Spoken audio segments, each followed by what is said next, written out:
जो मिसकैरेजेस होते हैं मेनली हम ब्लेम करते हैं विमेन पे, but a lot of time it's dependent on men sperm quality as well. The sperm quality and the sperm DNA has a lot to do with a healthy baby and a healthy embryo. So almost 30 to 40% of miscarriages या बच्चे नहीं हो रहे is due to poor sperm. मैं इस time पे sperms freeze करा दूं, कोई भी लड़की उसको भी अगर इस टाइम पे सेम लगता है और वो अपने इस टाइम पे एग्स फ्रीज करा दे तो can they have a similar baby at later age? Frozen egg और फ्रोजन स्पर्म से बच्चा बनेगा ये कोई गारंटी नहीं है.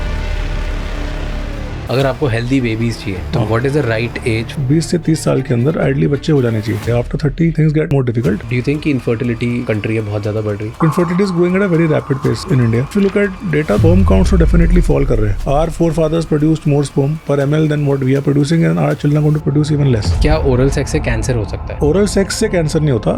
एक वायरस होता है HPV बोलते हैं उसको. That virus can cause cancer. एक स्टैट पढ़ रहा था 26% men have low urges for sexual desires. जब मास्टरबेशन इतना इजी एक्सेस हो गया है, पॉर्न इतना वाइड स्प्रेड हो गया है, तो क्यों मेहनत करनी है पार्टनर के ऊपर? People who masturbate regularly they tend to start losing interest in finding a partner for vaginal sex. Cigarette से फर्क पड़ता है सेक्स लाइफ? सिगरेट स्मोकिंग से सेक्स और स्पर्म दोनों पे हार्म होता है. निकोटिन कॉजेज कंट्रैक्शन की वजह से इरेक्टाइल क्वालिटी खराब होती है. सबसे ज्यादा गलतियां क्या करते हैं men related to their penis और रिप्रोडक्टिव ऑर्गन?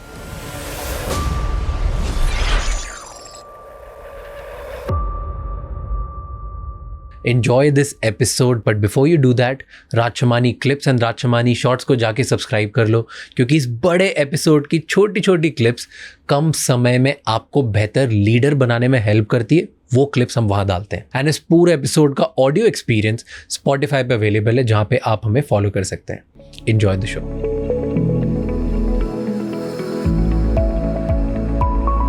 एक मैं ना बहुत इंटरेस्टिंग, जब मैं रिसर्च कर रहा था, एक काफ़ी इंटरेस्टिंग चीज़ पता चली मुझे. That I think I should start talking to you about that. Start वहाँ से करते हैं. Most miscarriages are not mostly women's problem. They happen because of men. And I'll tell you what the research said. कि जो miscarriages होते हैं उसमें हमेशा ऐसा लगता है हमको मेनली हम ब्लेम करते हैं विमेन पे, but a lot of time it's dependent on men sperm quality as well. Yes. और तो सब लोगों को लगता है कि विमेन प्रॉब्लम है, बट बहुत बार स्पर्म क्वालिटी की प्रॉब्लम होती है. And then most man think कि मेरी स्पर्म क्वालिटी जब मैं कंसीव कर रहा हूँ एट द नाइट तब बहुत स्ट्रांग होनी चाहिए. एक्चुअली वो स्टार्ट होती है उस कंसीविंग के 7 से 8 वीक पहले, क्योंकि स्पर्म का प्रोडक्शन उस टाइम पे स्टार्ट होता है. एंड उस जो 7 से 8 हफ्ते पहले जो हमारी लाइफस्टाइल होती है, मे बी मैं स्ट्रेस में हूँ, मे बी मैं बहुत ज़्यादा दारू पीता हूँ, या मे बी मैं बहुत ज़्यादा स्मोकिंग करता हूँ, या मे बी मैं कैफ़ीन बहुत ज़्यादा लेता हूँ, या व्हाटएवर, जो भी मेरी लाइफस्टाइल है जैसी बेकार होती है उसकी वजह से मेरी स्पर्म क्वालिटी इफेक्ट होती है. And that is why then मेरी कंसीविंग नाइट पे my sperm is bad, and that might lead to a miscarriage, जो बहुत ही अननोन प्रॉब्लम है जो लोगों को पता भी नहीं. Do you think so? Yes, तो इट इज़ द ट्रूथ. मतलब इट इज़ नॉट कि मेरे मतलब सोचना इसमें, it is the truth. It is true. It's a true. So infertility या miscarriages मतलब या so there's a lot of things that we still don't know in medical science. Medical science is an evolving subject. But the sperm quality and the sperm DNA has a lot to do with a healthy baby and a healthy embryo. So almost 30 to 40% of miscarriages or infertility या बच्चे नहीं हो रहे या बच्चे बार बार गिर जाते हैं is due to poor sperm. तो sperms are carrying poor genetic code. देखो end of the day एक चीज़ जो 2 लोगों से बनी है, अगर सपोज कॉफ़ी में दूध और कॉफ़ी है तो कुछ भी ख़राब होगा उनमें से एक, तो कॉफ़ी में वो टेस्ट नहीं आएगा ना. तो एम्ब्रियो या बच्चे में दोनों पार्ट है ना, मदर का भी है और फादर का भी है. तो फादर का पार्ट हमेशा हेल्दी होगा ऐसा पॉसिबल नहीं है.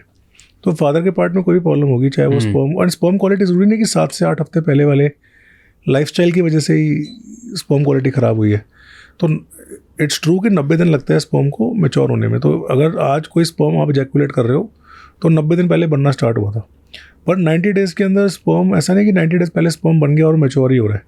The sperm divides after every 5 days or 7 days, and then finally at 90 days you get a mature sperm which comes out. Okay. And that entire process of spermatogenesis, the entire process of the 90 days, उसमें कुछ भी defect बीच में आएगा तो that sperm is not going to be healthy. So ideally when, जैसे कहते हैं ना, when the lady is ready to conceive, so she has to clean her lifestyle and she has to improve her diet, and she has to make care of her nutrition. Same way when a couple is planning, the husband also has to clean his lifestyle and clean his diet. लड़के के लिए भी उतना important है to maintain that lifestyle and clean lifestyle. a correct age to conceive. Men, obviously men and women both are the most fertile and the most healthiest when they're younger. But आजकल society की वजह से हम लोग शादियाँ late कर रहे हैं, बच्चे लेट प्लान कर रहे हैं, तो age is taking a toll. तो अगर एज से वुमेन के एग्स ख़राब हो रहे हैं तो मेल के स्पर्म्स भी डिटोरेट हो रहे हैं.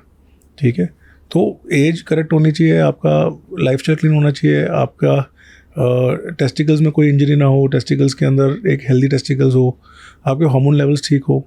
ठीक है, ऑक्सीडेटिव स्ट्रेस कहते हैं, जैसे एक्सेसिव वेट है, अल्कोहलिज्म है, स्मोकिंग है, ये सब चीज़ें इंप्रूव हो. So you can then predict कि बेबी जो है वो हेल्दी होगा और वो मोस्ट प्रॉब्ली पूरी प्रेगनेंसी कवर करेगा. सो टेल मी कि पर मेजॉरिटी टाइम्स हम विमेन को ही क्यों ब्लेम करते हैं? मतलब एटलीस्ट सोसाइटी लार्जर वही बोलती है मिस कैरेज हो रहा है तो मतलब लड़की में ख़राब होगा, लड़की ढंग से कैरी नहीं कर पाई, लड़की हेल्दी नहीं है, लड़की को हरकतें ख़राब होगी, स्ट्रेस होगा, व्हाटएवर. हर बार मिस कैरेज पे यू मेजॉरिटी टाइम्स आप ब्लेम करते हो to the female partner, because ये मेन वाला part like I have never heard it. मैं आज रिसर्च के टाइम पे पहली बार सुना एंड देन आपने बताया तो now it making sense. So हमारी जो सोसाइटी है वो quick to blame the woman है. वुमन डिप्रेस्ड पार्टनर है, मतलब ट्रेडिशनली. पर आज के दिन गायनेकोलॉजिस्ट वो क्लियर है, somebody is having recurrent miscarriage, कोई लेडी है जिसको 2 बार मिसकैरेज हो गया, तो वुमेन इवैल्यूएशन के साथ में मेल इवैल्यूएशन होता ही होता है. बट डू यू थिंक इतनी अवेयरनेस है कि मेन यूजुअली जितना वुमेन एक गायनेकोलॉजिस्ट के पास जाती है मेन उतना जाते हैं? पहली बात है मेन को पता ही नहीं जाना कहाँ पर है. ठीक है, अभी भी किसके पास जाना चाहिए मेन को? हाँ, so men should go to andrologist. So andrologist के पास जाना चाहिए कि यूरोलॉजिस्ट के पास जाना चाहिए? तो यूरोलॉजिस्ट, अभी इंडिया में एंड्रोलॉजी जो है वो एक अपकमिंग फील्ड है, तो एंड्रोलॉजी का कोई डिग्री नहीं है अभी इंडिया के अंदर. तो इंडिया में यूरोलॉजिस्ट होते हैं, तो urologist usually are trained in andrology और वो मैनेज करते हैं. Okay. But now slowly with हमारी जैसे सोसाइटी है, हमने अपना सब डिवीजन बनाया है, फेलोशिप स्टार्ट हो गई है. तो like when I start andrology उस टाइम इतनी फेलोशिप्स नहीं थी, तो आई वेंट अब्रॉड. बट अब इंडिया में देयर सेंटर्स जहाँ पर एंड्रोलॉजी ही प्रैक्टिस हो रही है. So now you can preferably go to a guy who is, जो जैसे यूरोलॉजी में भी बहुत से सब डिवीजन्स है.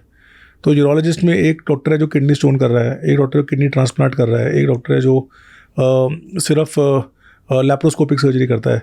उसमें एक सब डिवीजन है, कुछ 10-20% मेरे जैसे लोग हैं जिनको इंटरेस्ट है मेल रिप्रोडक्टिव हेल्थ में, सेक्सुअल डिसफंक्शन, स्पर्म डिसफंक्शन, तो वो एंड्रोलॉजिस्ट है. तो अगर आपको अपने शहर में एक डॉक्टर मिले जो एंड्रोलॉजी ही प्रैक्टिस कर रहा है, जिसके पास ट्रेनिंग है, तो प्रेफरेबल है. वरना if you don't have somebody, because इतने ज़्यादा है नहीं, तो urologist will also be able to manage. Got it. सबसे ज़्यादा गलतियाँ क्या करते हैं man? Give me top 3 mistakes जो अगर किसी लड़के को प्रॉब्लम होती है कोई भी रिलेटेड टू देयर पीनिस और रिप्रोडक्टिव ऑर्गन और वेरेवर, ओके, तो वो सबसे मेजर 3 मिस्टेक्स कौन सी करते हैं? 3 गलतियाँ सिंपल है. पहला तो इग्नोर करेंगे चीज़ों को जब तक कि प्रॉब्लम बढ़ ना जाए. कुछ नहीं, मैं देख लूँगा. ठीक है, देख लेंगे, हो जाएगा ठीक, अपने आप ठीक हो जाएगा, it will get okay.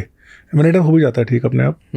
Second is they Google it, and Google पे दे ऑलवेज फिगर आउट कि कैंसर है, जबकि कुछ भी हो सकता है. ठीक है, बिकॉज गूगल का बाय डिफ़ॉल्ट, गूगल और any algorithm for that matter will always, वही हॉरर बोला ना, थ्रिल, वो आपको सबसे स्केरी डायग्नोस पहले बता देगा.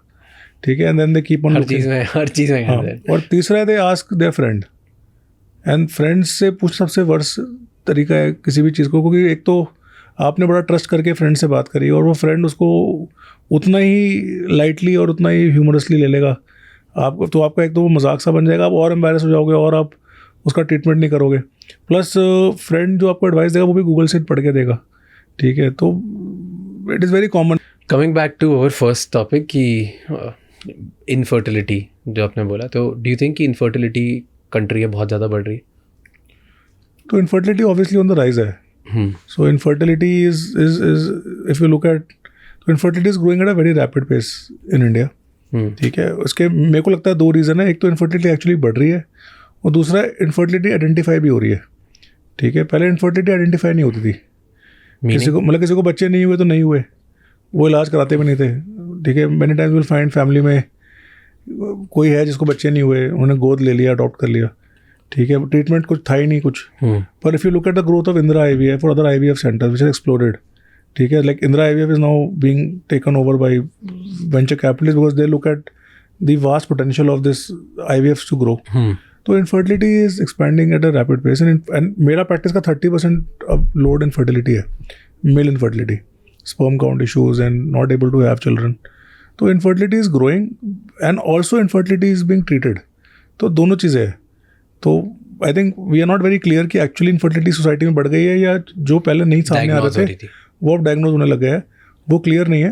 But if you look at data तो स्पर्म काउंट्स तो डेफिनेटली फॉल कर रहे हैं across the spectrum. So our forefathers produced more sperm per ml than what we are producing and our children are going to produce even less. अब उसके बारे में बहुत सारी रिसर्च है, बहुत सारी थ्योरीज है. कोई कहता है ग्लोबल वार्मिंग से हो रहा है, इंक्रीज स्ट्रेसर से हो रहा है, हमारी लाइफस्टाइल हैबिट से हो रहा है, हमारे जो जंक फूड इंटेक है उससे हो रहा है, जो खाने में माइक्रो प्लास्टिक्स है, जो हम प्लास्टिक्स में फूड ले रहे हैं उससे हो रहा है, फर्टिलाइजर यूज से हो रहा है. ठीक है, तो all of this things are contributing. Radiation exposure से हो रहा है, ठीक है, यूवी हो चाहे वो फ्लोरेन, मतलब पोल्यूटेंट से हो रहा है. But sperm count definitely decline कर रहा है, स्पर्म क्वालिटी डिक्लाइन कर रही है. और इसके साथ में लेट मैरिजेस कंट्रीब्यूटिंग फैक्टर है. तो स्पर्म काउंट ड्रॉप करता ही है. बट जैसे you are getting married 30 and planning a child at 35, तो स्पर्म काउंट भी कम है और कम हो गया, फीमेल इनफर्टिलिटी वाला कॉम्पोनेंट भी बढ़ गया, तो बच्चे मुश्किल. So do you think it's bad? Late शादी करना गलत है? नहीं, मतलब गलत तो अच्छा तो नहीं है, पर फ्रॉम फर्टिलिटी स्टैंड पॉइंट तो बैड है. तो एक्सप्लेन, मतलब कौन सी एज पे अगर आपको हेल्दी बेबीज चाहिए तो what is the right age for a man and a woman to marry and have kids? Let's say marry भी छोड़ो, there is no right age, there is a range. Range in which healthy babies can be born. Okay. तो उसमें range में एक तो है कि बहुत, मतलब इस एज से कम में नहीं होना चाहिए और इस एज के बाद भी मुश्किल आती है. तो 20 to 30 ईयर्स, 20 से 30 साल के अंदर आइडली बच्चे हो जाने चाहिए, मेन वुमेन बोथ, दोनों में. 20 साल के ऊपर the lady is mature, the husband is mature to have children. अब वो फाइनेंशियल मेच्योरिटी, इमोशनल मेच्योरिटी अलग बात है, पर फिजिकली मेच्योर है. फिजिकली उनका यूट्रस ठीक है, इनका पेनिस ठीक है, उनका एग्स ठीक है, इनका स्पर्म ठीक है, और फर्टिलिटी बहुत हाई रहती है. तो हो सकता है कि 1 या 2 बार के अंदर ही बच्चे हो जाते हैं, रुक जाते हैं. ठीक है, as the age of the couple increases तो एग क्वालिटी भी पोर हो जाती है और स्पर्म क्वालिटी डिक्लाइन करती है. ठीक है, प्लस सेक्सुअल फंक्शन में डिक्लाइन करता है. जो हॉर्नीनेस है, जो सेक्सुअल इंटरकोर्स है, जो हार्डनेस है, जो लिबिडो है, फ्रिक्वेंसी, वो डिक्लाइन करती है. ठीक है, एंड देन 30 के बाद तो दिक्कत आती है. After 30 things get even more difficult, and after 35 the egg quality even declines even further. The woman for the lady gets very difficult to conceive naturally, and many of the times when we check their husbands, तो उनकी sperm quality भी poor आती है. तो then you get both sides problem कि sperm quality भी poor हो गई है, egg quality भी poor हो गई है, and then it becomes even more difficult. So okay, because you said कि maturity, I feel कि अगर बायोलॉजी मेच्योरिटी जो होती है वो 20 से 30 के बीच में होती है. बिल्कुल. बट उस टाइम पे बेबी होने की या फैमिली स्टार्ट करने के लिए साइकोलॉजी मेच्योरिटी भी तो होनी चाहिए. हाँ. और वो होती नहीं है. तो साइकोलॉजिकली लोग मेच्योर नहीं है, बायोलॉजिकली लोग मेच्योर हैं. पर इस चीज़ को मैनेज कैसे करें? डू यू थिंक जो फ्रीज़ करते हैं लोग eggs, that is a good way to do it? कि अगर मैं 20s to 30s में हूँ लेट्स से, एंड टुडे मुझे नहीं लगता कि मैं साइकोलॉजिकली इतना मेच्योर हूँ कि I can have a family and babies, then मैं इस टाइम पे मेरे मे बी स्पर्म्स फ्रीज़ करा दूँ, एंड जो लेट कोई भी लड़की उसको भी अगर इस टाइम पे सेम लगता है और वो अपने इस टाइम पे एक्स फ्रीज़ करा दे, तो can they have a similar baby at later age? देखो, freezing is like an FD, is a fix deposit. कि आपने फ्रीज कर दिया और आपके पास एक हेल्दी स्पर्म और हेल्दी एग फ्रोजन है. बट फ्रोजन एग और फ्रोजन स्पर्म से बच्चा बनेगा ये कोई गारंटी नहीं है. ठीक है, ऐसा नहीं कि फ्रोजन एग और फ्रोजन स्पर्म गारंटीड डिपॉजिट हो सकता है, बैंक बंद हो जाए और डिपॉजिट ख़राब हो जाए. ठीक है, तो when you freeze eggs and sperms, people think कि हमने एग्स फ्रीज करा दिया, स्पर्म फ्रीज करा दिया और कल हम बच्चा करना होगा तो उस टाइम हो ही जाएगा. ऐसा नहीं होता. So you for a woman not, अगर आपने सपोज 30 साल में अपने एग्स फ्रीज करा दिए और आप 35 साल में बच्चा करना चाह रहे हो, तो हो सकता है आपका यूट्रस बेबी को ना एक्सेप्ट करे. ठीक है, तो ये possibility that you may not be able to carry through the entire pregnancy, and pregnancy takes a toll on the body also. ठीक है, pregnancy is not like a simple thing. एक लेडी के लिए 9 months तक pregnancy carry करना is not. तो अगर जैसे it takes a lot of toll on her mind, her emotional level, her human, her hormones, her body weight gain, तो बहुत चीज़ें होती है. तो सिर्फ एग फ्रीज कराना मेरे हिसाब से एक स्टॉप गैप मेजर है कि ठीक है मेरा एक ब्लड लाइन एक्टिवेट रहेगा.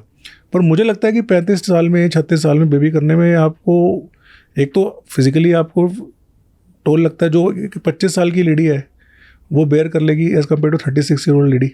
ठीक है, सेकंड है कि बच्चे की अपब्रिंगिंग भी कहीं ना कहीं इफेक्ट होती है. आज for example average life span 60 है, 62 है इंडिया के अंदर. आपका बेबी 25 साल में हुआ तो आपके पास 35 साल है उसको ब्रिंग अप करने के लिए। 35 ईयर्स तक जो यूजली लोग मैच्योर हो जाते हैं, अपनी लाइफ चालू कर लेते हैं। Having a child 35, you only have 25 years to bring the child up, ठीक है। And then if you having at 40 तो यू ओनली हैव 20 ईयर्स। तो बच्चा मतलब इंडियन सोसाइटी 20 साल तक तो जॉब भी नहीं लगती लोगों की, ठीक है। तो 21 साल, तो अगर आप 20 साल 22 साल में if you look at normal life expectancy and somebody is just dying at 62, उनके बच्चे तो सेटल भी नहीं हुए। ये बड़ा ऑर्थोडॉक्स थिंकिंग है, ये यूएस थिंकिंग नहीं है। वहाँ तो है कि बच्चा पैदा कर दिया बस उसका बच्चा अपने आप सेटल होगा। हाँ। पर इंडिया में तो पेरेंट्स का रहता है कि बच्चे की शादी करा के उसकी सेटल करके उसके ग्रैंड चिल्ड्रन देख के तक हमारा ही है। हाँ। उसके बाद बड़ा होता है, इनफैक्ट लेट तक 40 तक बच्चे घर में रहते हैं। तो अगर आप 36 पे बच्चे कर रहे हो तो आप 24 साल ही दे पा रहे हो उनको, ठीक है। और जो एक ग्राइंड है मदर की, मुझे लगता है I don't know this can be like considered sexist side, but जो ग्राइंड है एक पेरेंट कपल्स की कि भाई आप 25 से बच्चा करते हो, स्कूल भेजना है, कॉलेज के लिए तैयार करना है, जो एक वो ग्राइंड है 15 साल की, वो 25 साल से 40 साल की एज में ज़्यादा बेटर कर लोगे एज़ कम्पेयर टू 36 साल पे स्टार्ट करके 50 साल तक। यार लेकिन यू टेल मी कि लोग आज की जनरेशन में मतलब वो अभी खुद को लेके श्योर नहीं कि उन्हें क्या पसंद है, उन्हें क्या नापसंद है। वो साइकोलॉजिकली इतने मैच्योर नहीं है, वो इमोशनली इतने मैच्योर नहीं है। उन्हें ये समझ नहीं आ रहा दुनिया इतनी फास्ट चल रही है, लोग इतने आसपास चेंज होते जा रहे हैं, मुझे नहीं पता कैसे ट्रीट करना है, राइट। और 20 to 30s में लोगों को ये श्योरिटी नहीं होती कि पार्टनर राइट कौन है, मेरे इमोशनल वैल्यूज़ राइट क्या है। जब यही श्योर नहीं है उस टाइम पे एक और लाइफ लेके आ जाओ और उसकी मैं परवरिश कैसे करूँगा या करूँगी, वो कैसे श्योरिटी आएगी। So that's why people are thinking to have late babies, right. Plus a lot of couples जिनके लिए बच्चा पैदा करना मतलब एक बहुत बड़ा फाइनेंशियल डिसीजन भी होता है, राइट। और जो यूजुअली जिनके पास करोड़ों रुपए फैमिली के नहीं है या जिनकी खुद की प्रैक्टिस सेटल नहीं है, वो एक जॉब पे जाते हैं और वो 25 से 50 हज़ार रुपये महीना कमाते हैं। उसके बाद giving their kids the right education, the right thing, उस सब के लिए उनके पास पैसा इकट्ठा करना है। सो इन सब को करने में टाइम लगता है ना। अगर 25 में हमारी नौकरी लगती है तो 30 तक तो पैसे भी इकट्ठे नहीं होंगे। ये प्रॉब्लम ना वेस्ट की है जो इंडिया में आ रही है। Why is Japan declining? Japan में बच्चे नहीं हो रहे, the community is declining, fertility rate is down. So this will always happen with industrialisation and when you move from a farming society to industrial society to a service society. आप पहले क्या था, whole there was joint families, बच्चे पैदा करना वो not a decision, बच्चे पैदा करना वो कंसिडर्ड कि ऑप्शन ही नहीं है, बच्चे करने ही है। हाँ कर रहे, और बाकी घर वाले कर लेते थे ना। हाँ बच्चे पाल लेंगे, हाँ माँ बाप पाल लेंगे, बच्चे ताऊ बच्चे मतलब घर में 7 बच्चे हैं, ताऊ के चाचा के, सब खेल रहे हैं आपस में, खा पी रहे हैं, कॉमन पूल है पैसे का, तो टेंशन ही नहीं थी, तो लोग बच्चे कर लेते टाइम पे, बच्चे बढ़ भी जाते। हम जैसे हम थे अभी born in a joint family, same हम जो जॉइंट फैमिली। तो जॉइंट फैमिली में क्या था कि मेरे पेरेंट्स ने शायद सोचा नहीं था कि बच्चे हम कब करेंगे, फाइनेंशियली कब, उनका था कि शादी हुई बच्चे करने हैं, 2 बच्चे कर लिए, वो बच्चे अपने आप बढ़ गए, रियलाइज़ भी नहीं किया कि बच्चे क्या बढ़े। आई थिंक 10th स्टैंडर्ड में जाके मेरे डैड ने पहले पूछा था मुझे करना क्या लाइफ में, ठीक है। 10th तक ऐसे ही पहुँच गए, 10th तक चल रहा है, और 10वीं में पूछा करना क्या है, तो अच्छा मेडिकल लाइन लूँगा, तो मेडिकल लाइन में ठीक है तो मेडिकल लाइन ले ले। And then my father side की भाई, my father was a business man, कि भाई गले में बैठना है या पढ़ाई करनी है। मैंने कहा नहीं पढ़ाई करनी है, मुझे घर का काम नहीं करना। तो फादर से ठीक है फिर मैं अपना काम वाइंड अप कर देता हूँ, मुझे इसको बढ़ाना नहीं है, तो पढ़ाई कर ले। तो then I cleared my NEET and all of that, and then that process started, but कोई प्लानिंग नहीं थी उसमें। इट वाज लाइक कि बस बच्चे पैदा होंगे और बढ़ जाएंगे, ऐसे ही होता था। अब उसके बाद हमारी जनरेशन, जैसे मैंने शादी लेट करी, हमारे बच्चे भी लेट हुए, तो फिर भी थोड़ा सा था, पर आई थिंक फ्यूचर में डिफ़िकल्टी आने वाली है ये।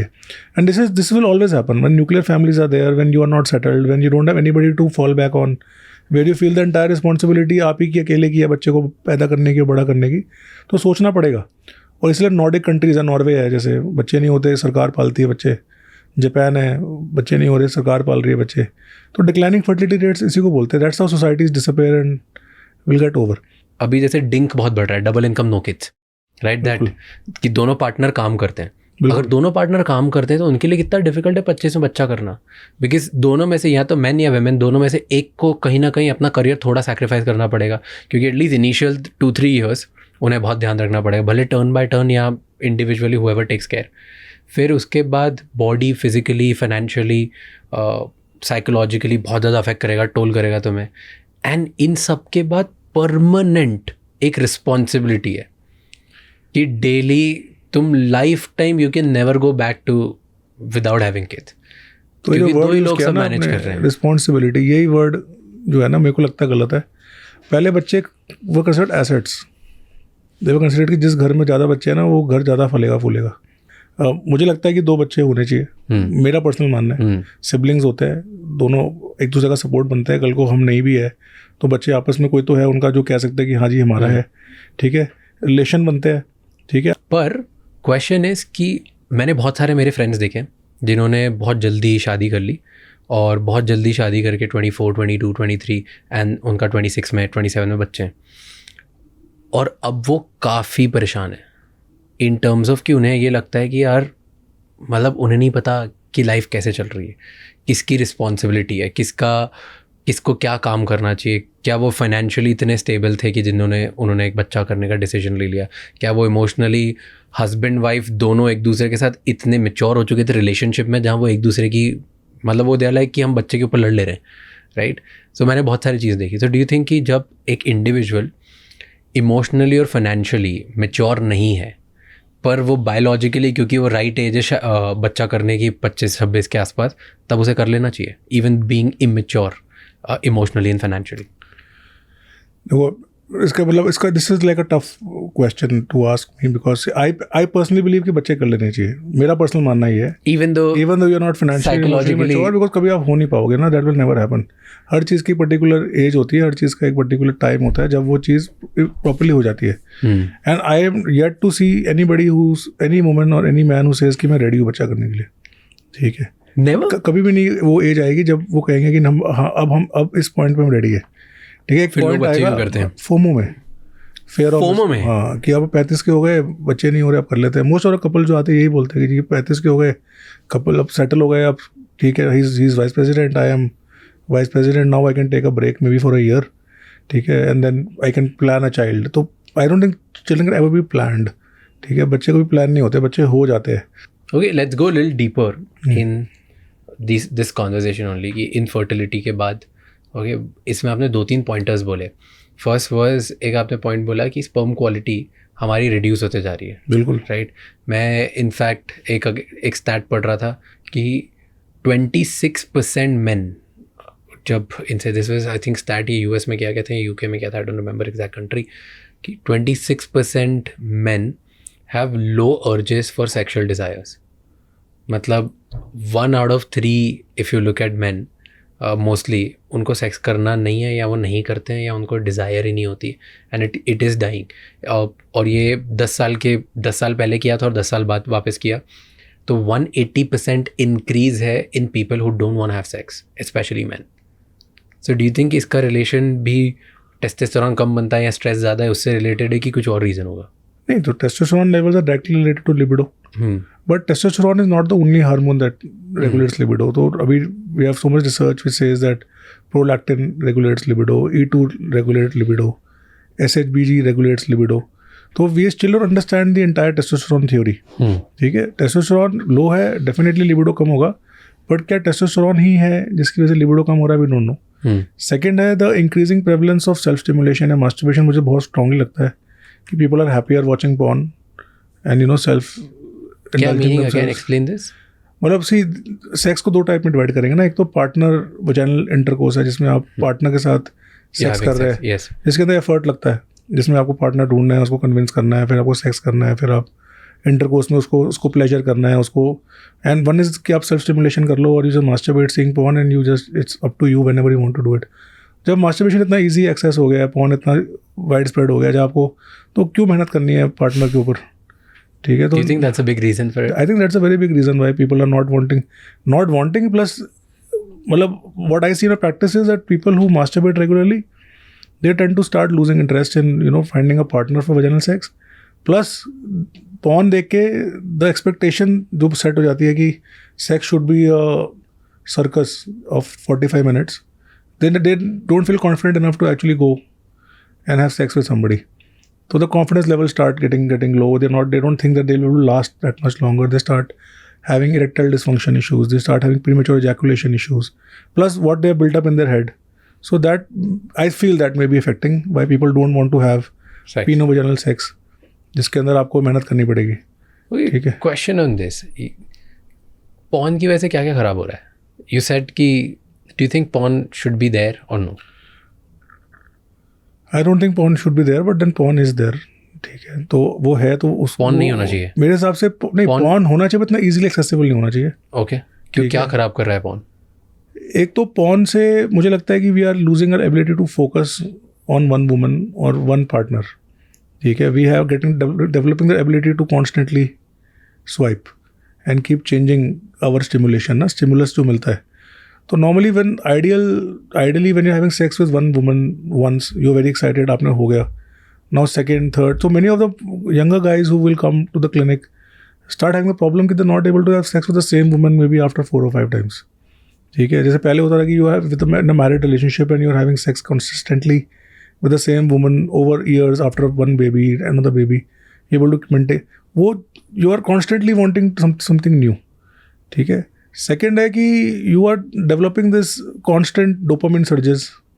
ठीक है, seeing, तो व्हाट हैपन, डोपामिन सर्ज की प्रॉब्लम क्या है कि dopamine is a reward chemical in the brain, reward chemical in the brain. But problem with dopamine और any receptor in the body is कि if you constantly keep stimulating it, you need more and more to get the same amount of effect. तो what happens is कि if you are in one episode of masturbation, you are going through 7 or 8 or 9 or 10 different stimulations, so your ability to get turned on tends to start going down. ठीक है, आप turn on ही नहीं हो पाते हो एक partner के साथ ना, पूरा वो टर्न ऑन आपको चाहिए, रोल प्ले चाहिए, फिर आपको फेटिश चाहिए, फिर आपको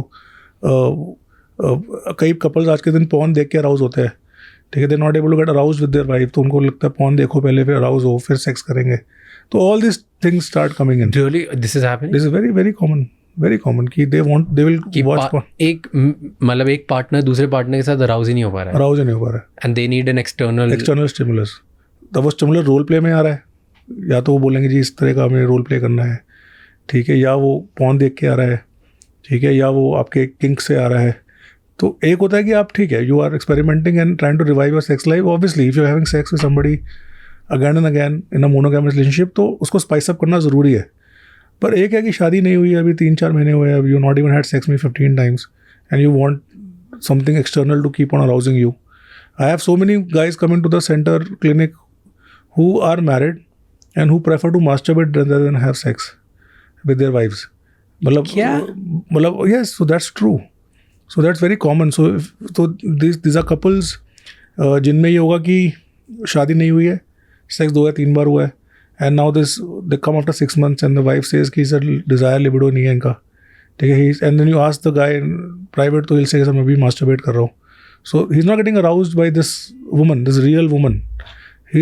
Because his idea of the woman is may be non racial. अब शादी तो रेस में ही होगी ना, ठीक है ना, you want a white blonde और यू वांट अ एबनी और यू वांट अ फीमेल, कहाँ से मिलेगा आपको? You are a Bania, you will marry a Bania, you are a Punjabi, you will marry a Punjabi.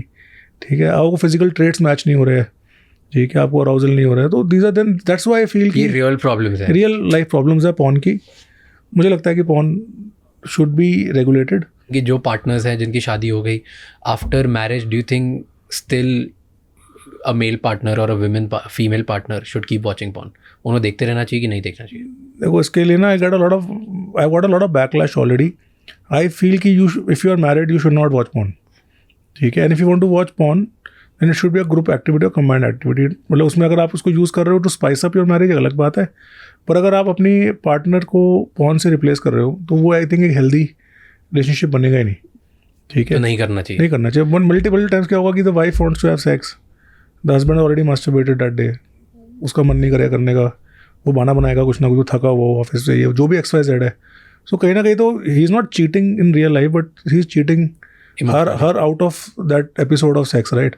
एक चीज़ आपने बोली कि इमोशनली वो चीटिंग ही कर रहा है, तो डू यू थिंक दैट एक रिलेशनशिप में अगर पार्टनर है, शादीशुदा है, और अगर हस्बैंड या वाइफ दोनों अलग से पॉर्न देख रहे हैं, तो watching porn is some sort of cheating?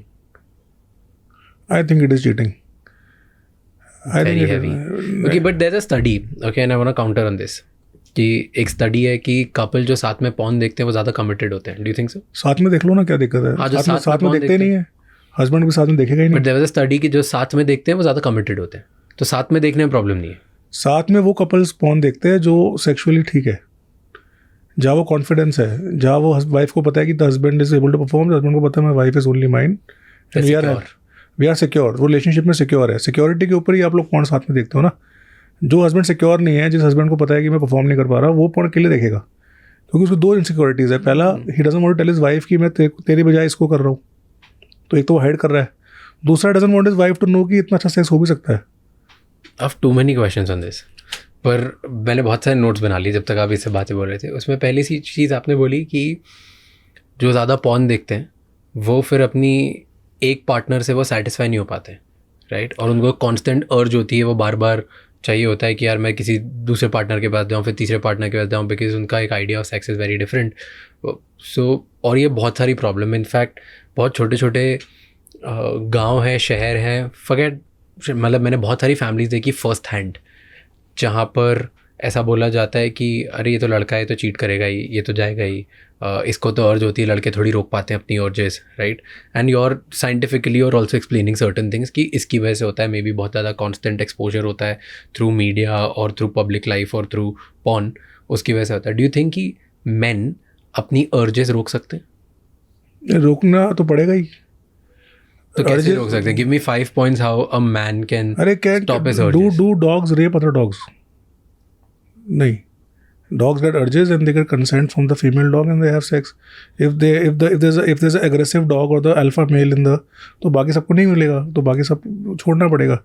तो every society we cannot have free sex ना, it has to be consensual. हाँ. तो I very strong with consent. Consent होना चाहिए. Even after having consent, I'm talking about this thing कि बहुत सारे लोग एक रिलेशनशिप में होते हैं बट वो सेक्सुअल अपने पार्टनर के साथ होते हैं, और जैसे आपने बोला उसकी पार्टनर ही उसे like the partner is not able to satisfy. कुछ भी रीज़न हो सकता है, पॉर्न हो सकता है, मास्टरबेशन हो सकता है, बोर्डम हो सकता है, XYZ.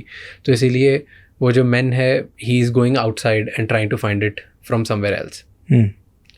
How can a man stop his urges? Is it possible for a man to stop urges? That's first. नहीं तो see, you have to stop your urge for everything ना. It's not only about sex. अब कल को आपको पैसा चाहिए था, आप जाकर ना बैंक लूट लोगे. एग्जैक्टली. ठीक है, वो तो अपनी अर्ज स्टॉप कर ही रहे हो ना. वो अर्ज क्यों स्टॉप कर रहे हो? Because there is a strong criminal repercussion to do this acts.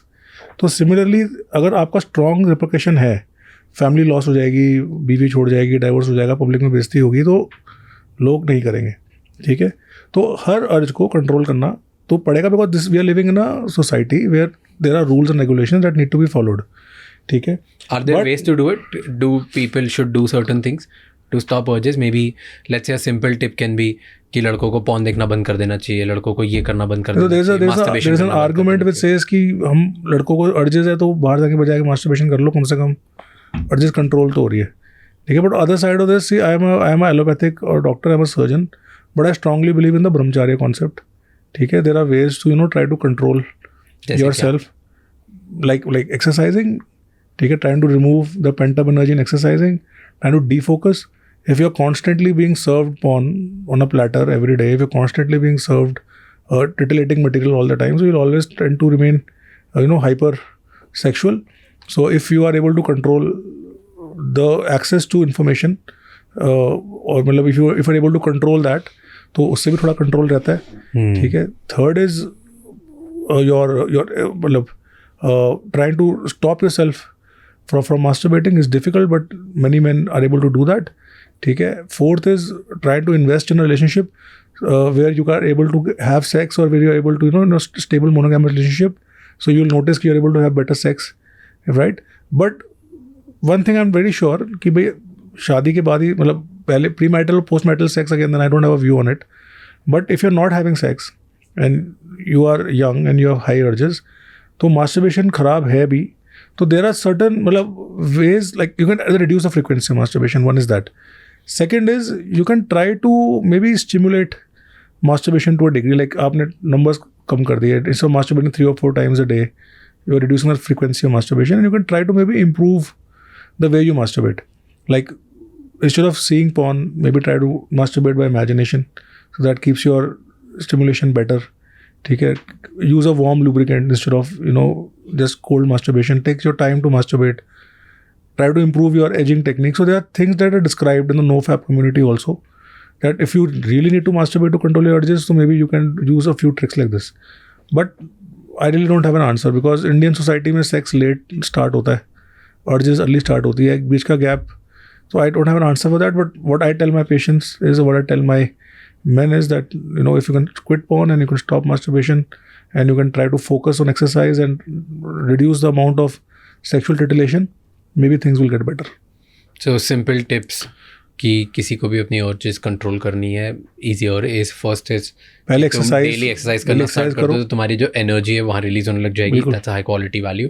Second is तुम्हारा मीडिया कंजम्पशन है वो बेटर कर दो. तो मीडिया कंजम्पशन अपना सेक्सुअलाइज कंटेंट मत करो, B it porn, B it so start skipping Instagram posts and slowly you will start getting better content. If you're going to constantly see the same post, so Instagram keep feeding you. Fair. Right. Third is start finding ways to put in effort in no, your like relationship. जैसे अंकित बयानपुरिया है, so he does this Hanuman Chalisa in the night. So maybe not Hanuman Chalisa, but you can try to build a better version of yourself. So maybe read a book. Have a disciplined routine. Disciplined routine, and आप रात को कोई अच्छी book पढ़ के सो सकते हो. होता क्या है कि if you're going to see shit content at night and then sleep, तो आपके subconscious में वो घूमता रहता है. नॉन NREM स्लीप में जो है, मतलब ड्रीम्स क्या होती है? Dreams are basically the last few things that you are engaged with. So if you engage into something self improvement, like reading a book or maybe improving your career or maybe doing some kind of or improving your relationship with your partner, so that is what is going to run into your head in the night, so you won't maybe feel like masturbating in the morning. And एक होता है, you make a trigger. So if you really feel like masturbation, you should have a trigger. तो trigger में होता है कि for example you feel like masturbation, you can maybe call a friend, mutual करते हैं. तो you have masturbation groups, like, you know, guys. So we get them made in a clinic. तो 5-6 boys को connect करा दिया. Really? So if somebody wants to do it, he just calls the other guy. How weird so is they that? just stop it. It's like how you motivate for exercise or you motivate for leaving alcohol. Isn't it weird, like 5 guys calling together and be like साथ में masturbate करते हैं? That is, so ये normal है? बहुत लोग करते हैं. So a lot of people form groups to do it, to stop it. They feel motivated कि अच्छा मेरे दोस्त भी नहीं कर रहे तो मैं भी नहीं करूँगा. That's a good motivation कि everybody is stopped together. Yes. And they have a trigger also. कि suppose I feel a real urge, I'll have a cold shower, yeah, I'll go and do 10 sit-ups until the urge goes away. Okay, that can help, right? And if it really is not manageable, then we tell them to fix a day on a calendar. कि Sunday is the cheat day. तो ठीक है, तो Sunday you can maybe do it. So these are only ways by which you can try to control. Then there are medications also. Okay, medications like there are antidepressants like SSRIs and all that can really help you reduce the urge. So some men who are really, you know, want to quit and they're not able to do it, so we prescribe them some SSRIs. It really helps them calm them down, so they don't just get lesser urges. But अगर लोग antidepressants लेने लग जाते हैं या SSRIs लेने लग जाते हैं तो लॉन्ग टर्म उसका कोई हार्म होता है? So antidepressant में डोजेज है, ठीक है. तो सेरोटोनिन जो है, basically serotonin serotonin reduces, is an inhibitor. So when you give an SSRI, serotonin levels rise. Calmness आ जाती है. So you start getting less urges. So then if somebody is really not able to control, तो we can start SSRIs. Help होता है उसके अंदर. Tell me, menopause के बाद sex की urge खत्म हो जाती है?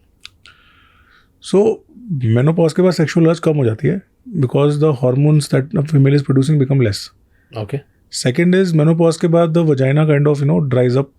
Okay. So there is no mucus, there is no liquid production, so sex can sometimes become painful, right? Plus post-menopausal societal expectation भी नहीं है कि भाई कोई वुमेन सेक्सुअली एक्टिव रहे. बहुत सारी इंडियन वुमेन मतलब सेक्स की डिज़ायर छोड़ देती है, they go into little bit of bhakti या रिलीजियस, ठीक है. तो उस टाइप से. बट आई थिंक जैसे वेस्ट में है, तो वेस्ट में there is after women goes to menopause they go to HRT, hormone replacement, and then they are able to get back almost the kind of sex drive that they had. तो वहाँ तो बहुत common है. India में HRT? HRT is hormone replacement therapy. India में होती है? India में भी होती है. Okay. But less women access it. क्यों?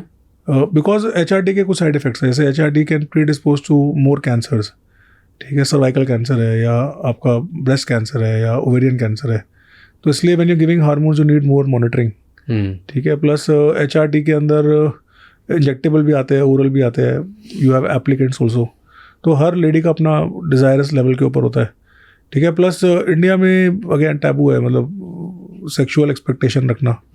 ठीक है. तो हस्बैंड एग्री कर रहे हैं, नहीं कर रहा है, डिस्कशन क्या है ऊपर. अगर किसी लेडी को 50 के बाद भी अपने आप को हेल्दी रखना है और उसको लगता है कि माई हस्बैंड वांट्स इट, तो many times we get husbands हुआ 60-55 जैसे कि हम तो सेक्स के लिए रेडी है, हमें करना है, पर हमारी वाइफ नहीं एग्री करती है या शी इज़ नॉट कम्फर्टेबल. तो अगर आपको लगता है कि सेक्स हेल्दी है और आपको करना है, तो you should go meet your gynaecologist and a woman should tell the gynaecologist कि मेरे को सेक्सुअली एक्टिव रहना है, what can I do, and their options. And you know हम लोग बहुत बार सुनते हैं मेनोपॉज के बारे में, बट समथिंग दैट लोग बात नहीं करते that is menopause, right? That is andropause. Andropause, yes. तो क्या होता है मैनोपॉज, क्या होता है एंड्रोपॉज, क्या होता है? Can you explain? तो ये टर्म्स अभी एवोल्यूशन में है, ये टर्म्स फिक्स नहीं हुए हैं, बट अभी जो करंट टर्म है वो एडम है. ADAM is basically androgen deficiency in the ageing male. मतलब क्या होता है इसका मतलब ये है कि जैसे जैसे आदमी ओल्ड हो रहा है तो उसके टेस्टोस्टेरोन लेवल डिक्लाइन करते हैं, और बॉडी में और भी जो हार्मोन्स है, जो मेल हार्मोन्स है, टेस्टोस्टेरोन और उसके प्रोडक्ट्स, दे स्टार्ट फॉलिंग. तो उसके सिम्टम दिखते हैं जैसे early ageing, bone loss, muscle loss, lack of appetite, ठीक है. Then your sexual response start falling, erectile dysfunction start coming in, prostate growth हो जाती है, हार्ट हेल्थ ड्रॉप करती है, हाइपरटेंशन बन जाता है. सो दे फाउंड दैट अगर आप इन मेन के अंदर टेस्टोस्टेरोन को सप्लीमेंट कर दो timely, so all of these negative effects don't happen. Testosterone is considered a preserving force for man. तो जो आदमी टीआरटी, तो टीआरटी इज़ वेरी कॉमन. तो आप देखोगे जैसे थाईलैंड है और यू गो टू, तो थाईलैंड में you have TRT clinics everywhere. मतलब टीआरटी क्या होता है? TRT testosterone replacement. अच्छा. एक होता है टेस्टोस्टेरोन सप्लीमेंटेशन जो बॉडी बिल्डर्स करते हैं, क्योंकि टेस्टोस्टेरोन नॉर्मल है पर वो और ले रहे हैं अपने आप को बल्कअप करने के लिए. एक होता है कि आप नॉर्मल हो और आपका टेस्टोस्टेरोन आपके कम हो गया है, तो now you need 500 for performance और आपका टेस्टोस्टेरोन 200 हो गया, because your gonads are not producing, test is not producing enough because of age. So now जो गैप है 300 का वो फिल करना है, तो we are replacing it. So called testosterone replacement. तो रिप्लेसमेंट में टेस्टोस्टेरोन के फॉर्मुलेशंस होते हैं जिनको इंजेक्शंस है, टैबलेट्स है, जेल्स है. We give the patient, we monitor it. तो हमारा टारगेट ये नहीं है कि पेशेंट को आर्नोल्ड बनना है. हमारा टारगेट ये है कि पेशेंट की परफॉर्मेंस नॉर्मल हो जाए, बोन ठीक हो जाए. जैसे पेशेंट आते हैं मसल्स कम हो गया है, बॉडी फेस पिचक गया है, तो उनके कंप्लेंट्स क्लासिकली होता है कि सिर्फ रौनक खत्म हो गई है फेस से, ठीक है, फेस पिचक गया है, गाल सूख गया है, वजन नहीं बढ़ता है, खाना खाते लगता नहीं है, ठीक है, we are not able to perform that much, erection नहीं आ रहा है, डिज़ायर नहीं होती है. तो when we give testosterone replacement to them, they improve, ठीक है, they start looking like man again, ठीक है. And testosterone replacement is also proven. अब तो नई स्टडी आई है recently which says it prolongs life, बढ़ाता है. Yes, because if your testosterone is okay, आपको अल्जाइमर नहीं होगा, मेमोरी लॉस नहीं होगा, डायबिटीज़ कंट्रोल में रहेगी. So testosterone replacement is now very common in the US and the west, and even because बहुत महंगा है तो लोग थाईलैंड में कराते हैं आगे, बट इंडिया में भी धीरे धीरे बढ़ रहा है. तो मैं ना कमिंग फॉर टेस्टोस्टेरोन रिप्लेसमेंट. तो टेस्टोस्टेरोन रिप्लेसमेंट कौन सी एज में कराते हैं यूजुअली लोग? सो कोई एज नहीं है डिफाइंड. सो जब भी आपका टेस्टोस्टेरोन बॉडी नहीं प्रोड्यूस कर रही एक लेवल तक, तब हम कर सकते हैं चेंज. पहले 50 ईयर्स के बाद होता था, अब 40s में भी लोगों के टेस्टोस्टेरोन ड्रॉप हो रहे हैं. तो अगर तो लोगों को लगता है ना कि कई बार कि टेस्टोस्टेरोन ले लेंगे तो हमारा बॉडी बनाना बंद कर देगा. बॉडी बनाना बंद कर दिया है, बॉडी नहीं बना रही है, तभी प्रॉब्लम आ रही है. तो आप नेचुरल के चक्कर में शिलाजीत खाते रहोगे, उससे कुछ नहीं होगा, ठीक है. तो नेचुरल तरीके हैं टेस्टोस्टेरोन बढ़ाने के. तो नेचुरल तरीकों में 5 स्टेप्स है टेस्टोस्टेरोन के. अच्छी डाइट के अंदर आपको गुड फैट्स, वो टेस्टोस्टेरोन कोलेस्ट्रॉल से बनता है, तो गुड फैट्स चाहिए आपको, तो you take good fats in diet. आप अच्छी नींद लो, because if you sleep then only your pituitary produces good sleep. You need exercise resistance training. आपको रनिंग से टेस्टोस्टेरोन नहीं बढ़ेगा. रनर्स में क्लासिकल टेस्टोस्टेरोन कम होता है, लॉन्ग डिस्टेंस रनर्स होते हैं, तो यू नीड रेजिस्टेंस ट्रेनिंग, आपको मसल ट्रेनिंग करनी है.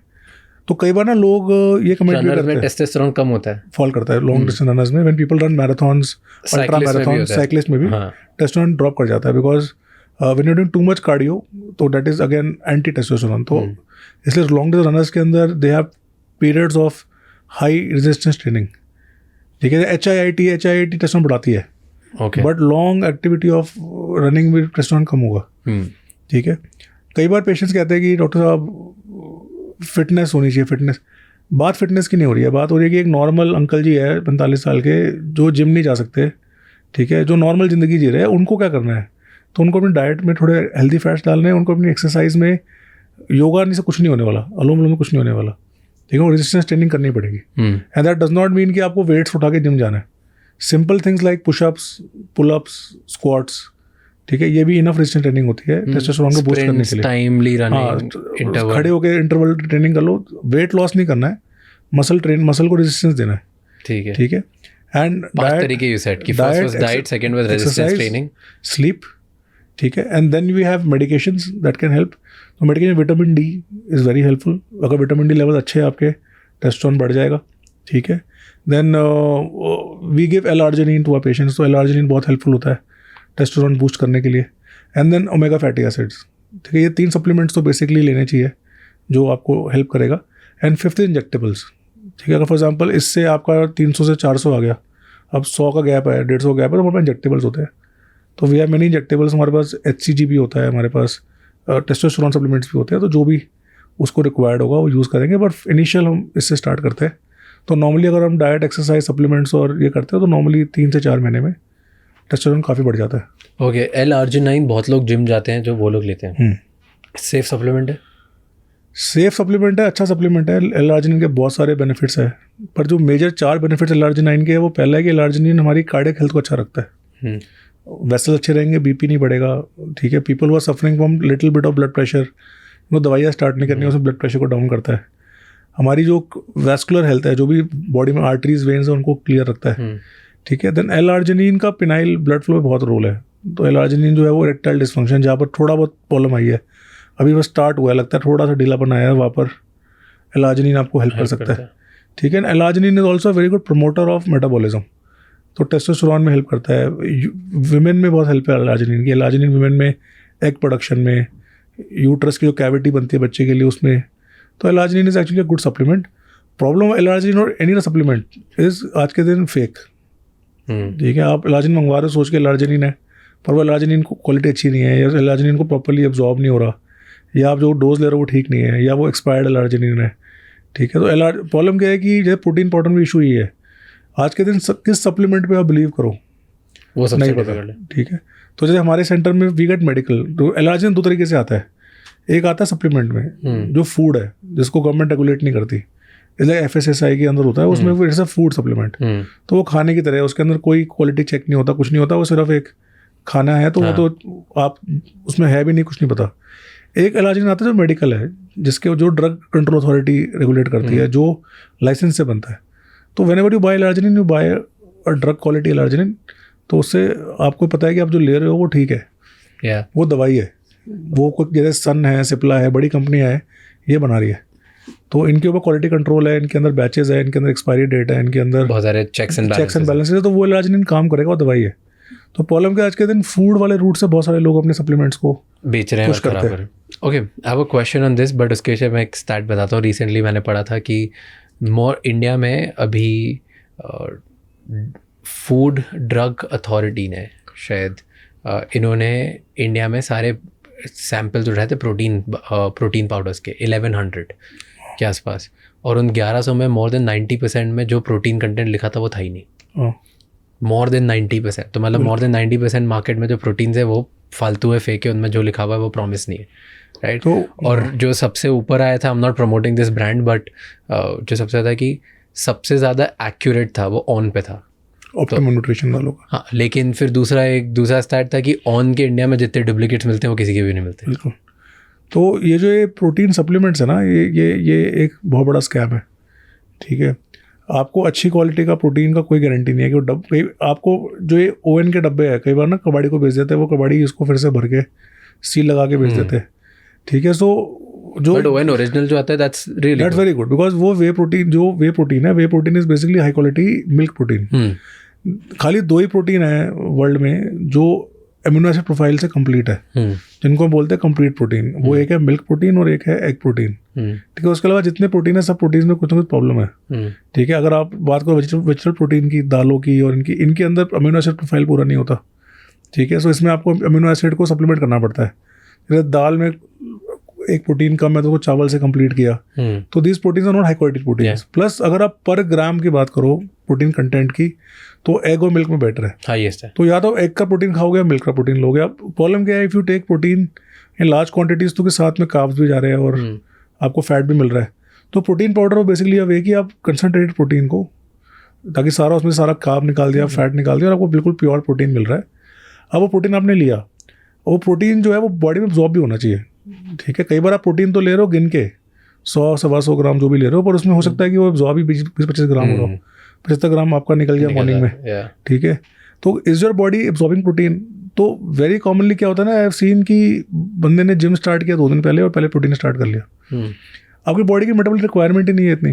ठीक है. You don't 1.5 gram per KG body weight is for athletes, ठीक है, जो बॉडी टर्नओवर कर रहे हैं. तो but taking protein 1.5 gram per KG and exercise is not to that level, तो यू डोंट रिक्वायर दैट. वो आपका विद फीसेस निकल जाएगा, वो कोई एब्जॉर्ब नहीं होने वाला. ये नहीं कि जो आपने खाया वो एब्जॉर्ब होगा ही. ठीक है. तो प्रोटीन स्कैम में 2 स्कैम्स है. एक तो पहला स्कैम है कि ये लोग मिल्क प्रोटीन के साथ में प्लांट प्रोटीन मिक्स करते हैं, सोयाबीन प्रोटीन. ठीक है. तो सोया प्रोटीन जो है पुअर अमीनो एसिड प्रोफाइल है. ठीक है. सेकंड है सोयाबीन प्रोटीन में एस्ट्रोजन है, फीमेल हार्मोन जो बोलते हैं हम, तो वो आपके टेस्टोस्टेरोन को काउंटर करता है. तो सोया प्रोटीन की बिगेस्ट, जैसे अभी नेस्ले था वो बैन क्यों हुआ? नेस्ले का जो मिल्क प्रोटीन था बच्चों का, जो फीडिंग प्रोटीन था, वो सोयाबीन बेस्ड था. So it was causing estrogenic side effects in growing boys. छोटे बॉयज़ को देते थे feed and that was soya, तो they used to develop estrogenic side effects. उनकी mental development, male imprinting poor होती थी. सो फिर दे हैड अ बिग तो प्रॉब्लम. देयर वाज शू भी हुआ बीच में, रिसेंटली हुआ था. तो काफ़ी सारे लोग क्या करते हैं कि प्रोटीन तो आता है डब्बा पूरा, उसमें से कुछ निकाल के उसमें सोया मिक्स कर दिया. ठीक है. सेकंड है कि कई बार ये वे प्रोटीन सस्ता मिल्क पाउडर होता है, तो वे प्रोटीन तो आइसोलेट है, उसमें क्या है प्योर प्रोटीन है, उसमें निकाल के मिल्क पाउडर मिला देते हैं. मिल्क पाउडर में क्या है कि कार्बोहाइड्रेट कंटेंट ज़्यादा होता है, शक्कर होता है, तो you end up gaining weight, you end up messing up your sugar cycle. तो इसलिए getting a good quality protein is important. ठीक है. ये बहुत ज़रूरी है. सो दोनों पे आते हैं. पहले कि L-arginine की बात करें तो कोई साइड इफेक्ट नहीं है? ज़्यादा क्वांटिटी में बीपी कम हो सकता है, तो समटाइम यू मे फील डिजी. बाकी कभी L-arginine क्या मैं मेरी लाइफ टाइम तक ले सकता हूँ, 20 साल 25 साल? कोई स्टडी नहीं है इसको लेके, बट लॉन्ग टर्म में सेफ है. But I don't think any supplement should be taken life time. होता क्या ना, after a point once your body is requirement is complete, the body will anyway stop absorbing it. तो what I recommend to my patients, semi scientific है कि you should keep changing your supplements. जैसे for example आपने multivitamin ले लिया 2 महीने, तो उसमें आप गैप ले लो, फिर 2 महीने बाद फिर से स्टार्ट कर लो, as you see the benefits of it. But just taking a multivitamin और अ कॉम्बिनेशन ऑफ और a stack for ever and ever, I think is not a very scientific. मतलब कब तक लोगे, मतलब एक लिमिट तक ही ले सकते हो. कॉस्टली भी होता है and then everybody can't afford it, and then वो एक्चुअली एब्जॉर्ब हो भी रहा है या नहीं हो रहा है नहीं पता है, वो कुछ पता नहीं. तो हर 2-3 महीने में साइकिल चेंज करते हो कि 1 महीना गैप कर दिया, देखो रिजल्ट आपको आ रहा है नहीं आ रहा है, यू आर फीलिंग गुड और नॉट फीलिंग गुड. तो many man are very sensitive to L-arginine. मैंने देखा दे विल, जैसे L-arginine बंद करते हैं दे स्टार्ट फीलिंग डाउन. अब वो प्लेसिबो इफेक्ट है या वो साइकोसोशियल डेवलप डिपेंड हो गया उस पर, we don't know. So they keep taking it and then don't even change the brand, they just keep taking it forever. But I usually tell my patients कि 3-4 महीने लेने के बाद आप उसको बंद कर दो. Let your body detox also, because we don't know the other effects that it may be having. Just stop it for some time and then we'll start. 3 months low detox, then 3 months, then detox. 3 months. तो उससे ठीक रहता है. Got it. Men performance पे इतना pressure क्यों होता है? मतलब हर जगह जोक्स बनते रहते हैं, हर कोई इसी बारे में बात कर रहा होता है, मैन परफॉर्मेंस की बात ही कर रहा होता है हर कोई.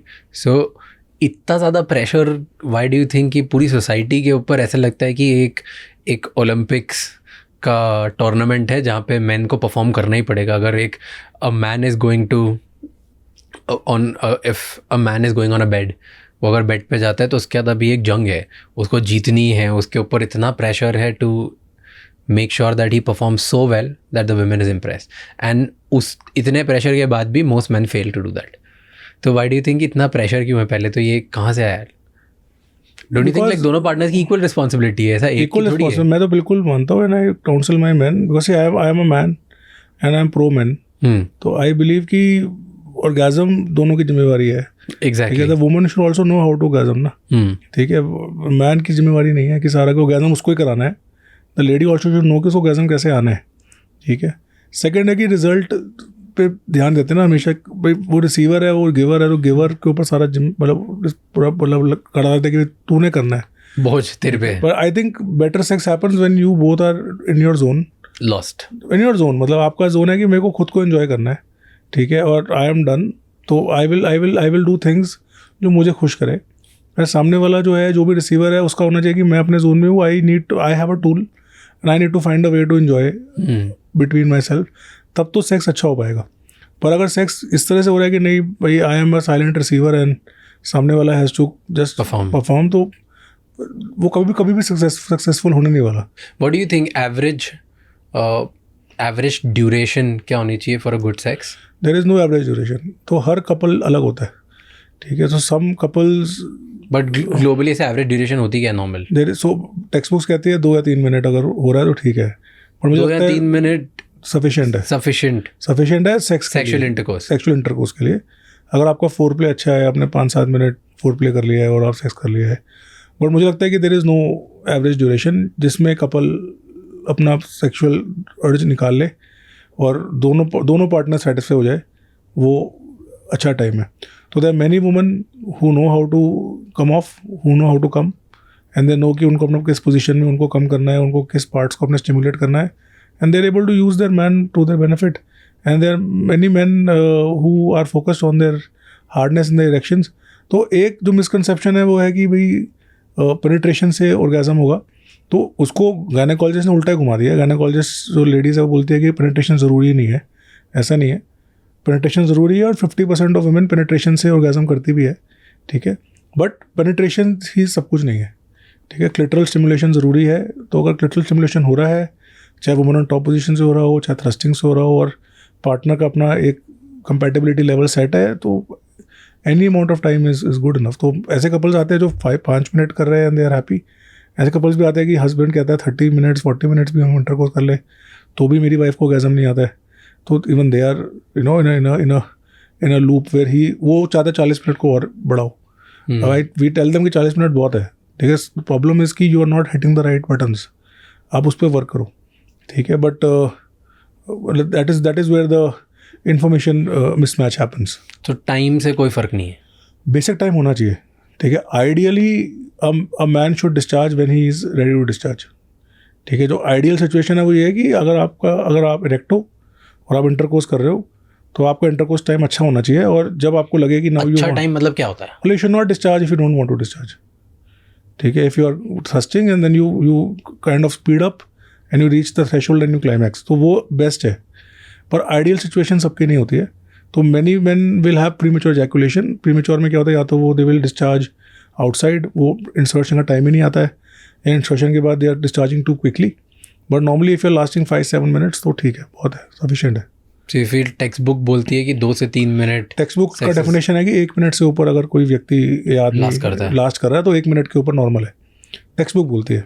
पर मेरे हिसाब से कोई भी लेडी 1 मिनट में डिस्चार्ज नहीं हो सकती है, 1 मिनट बहुत कम है। मेरे को लगता है कि एटलीस्ट 5-7-8-9 मिनट होना चाहिए। अब हमारे दिमाग में 5-7 मिनट बहुत कम है, but if you actually you know hold a plan. About a joke recently मेरे को एक मिला, and I वांना talk about it because you talked about 5-7 minutes, right?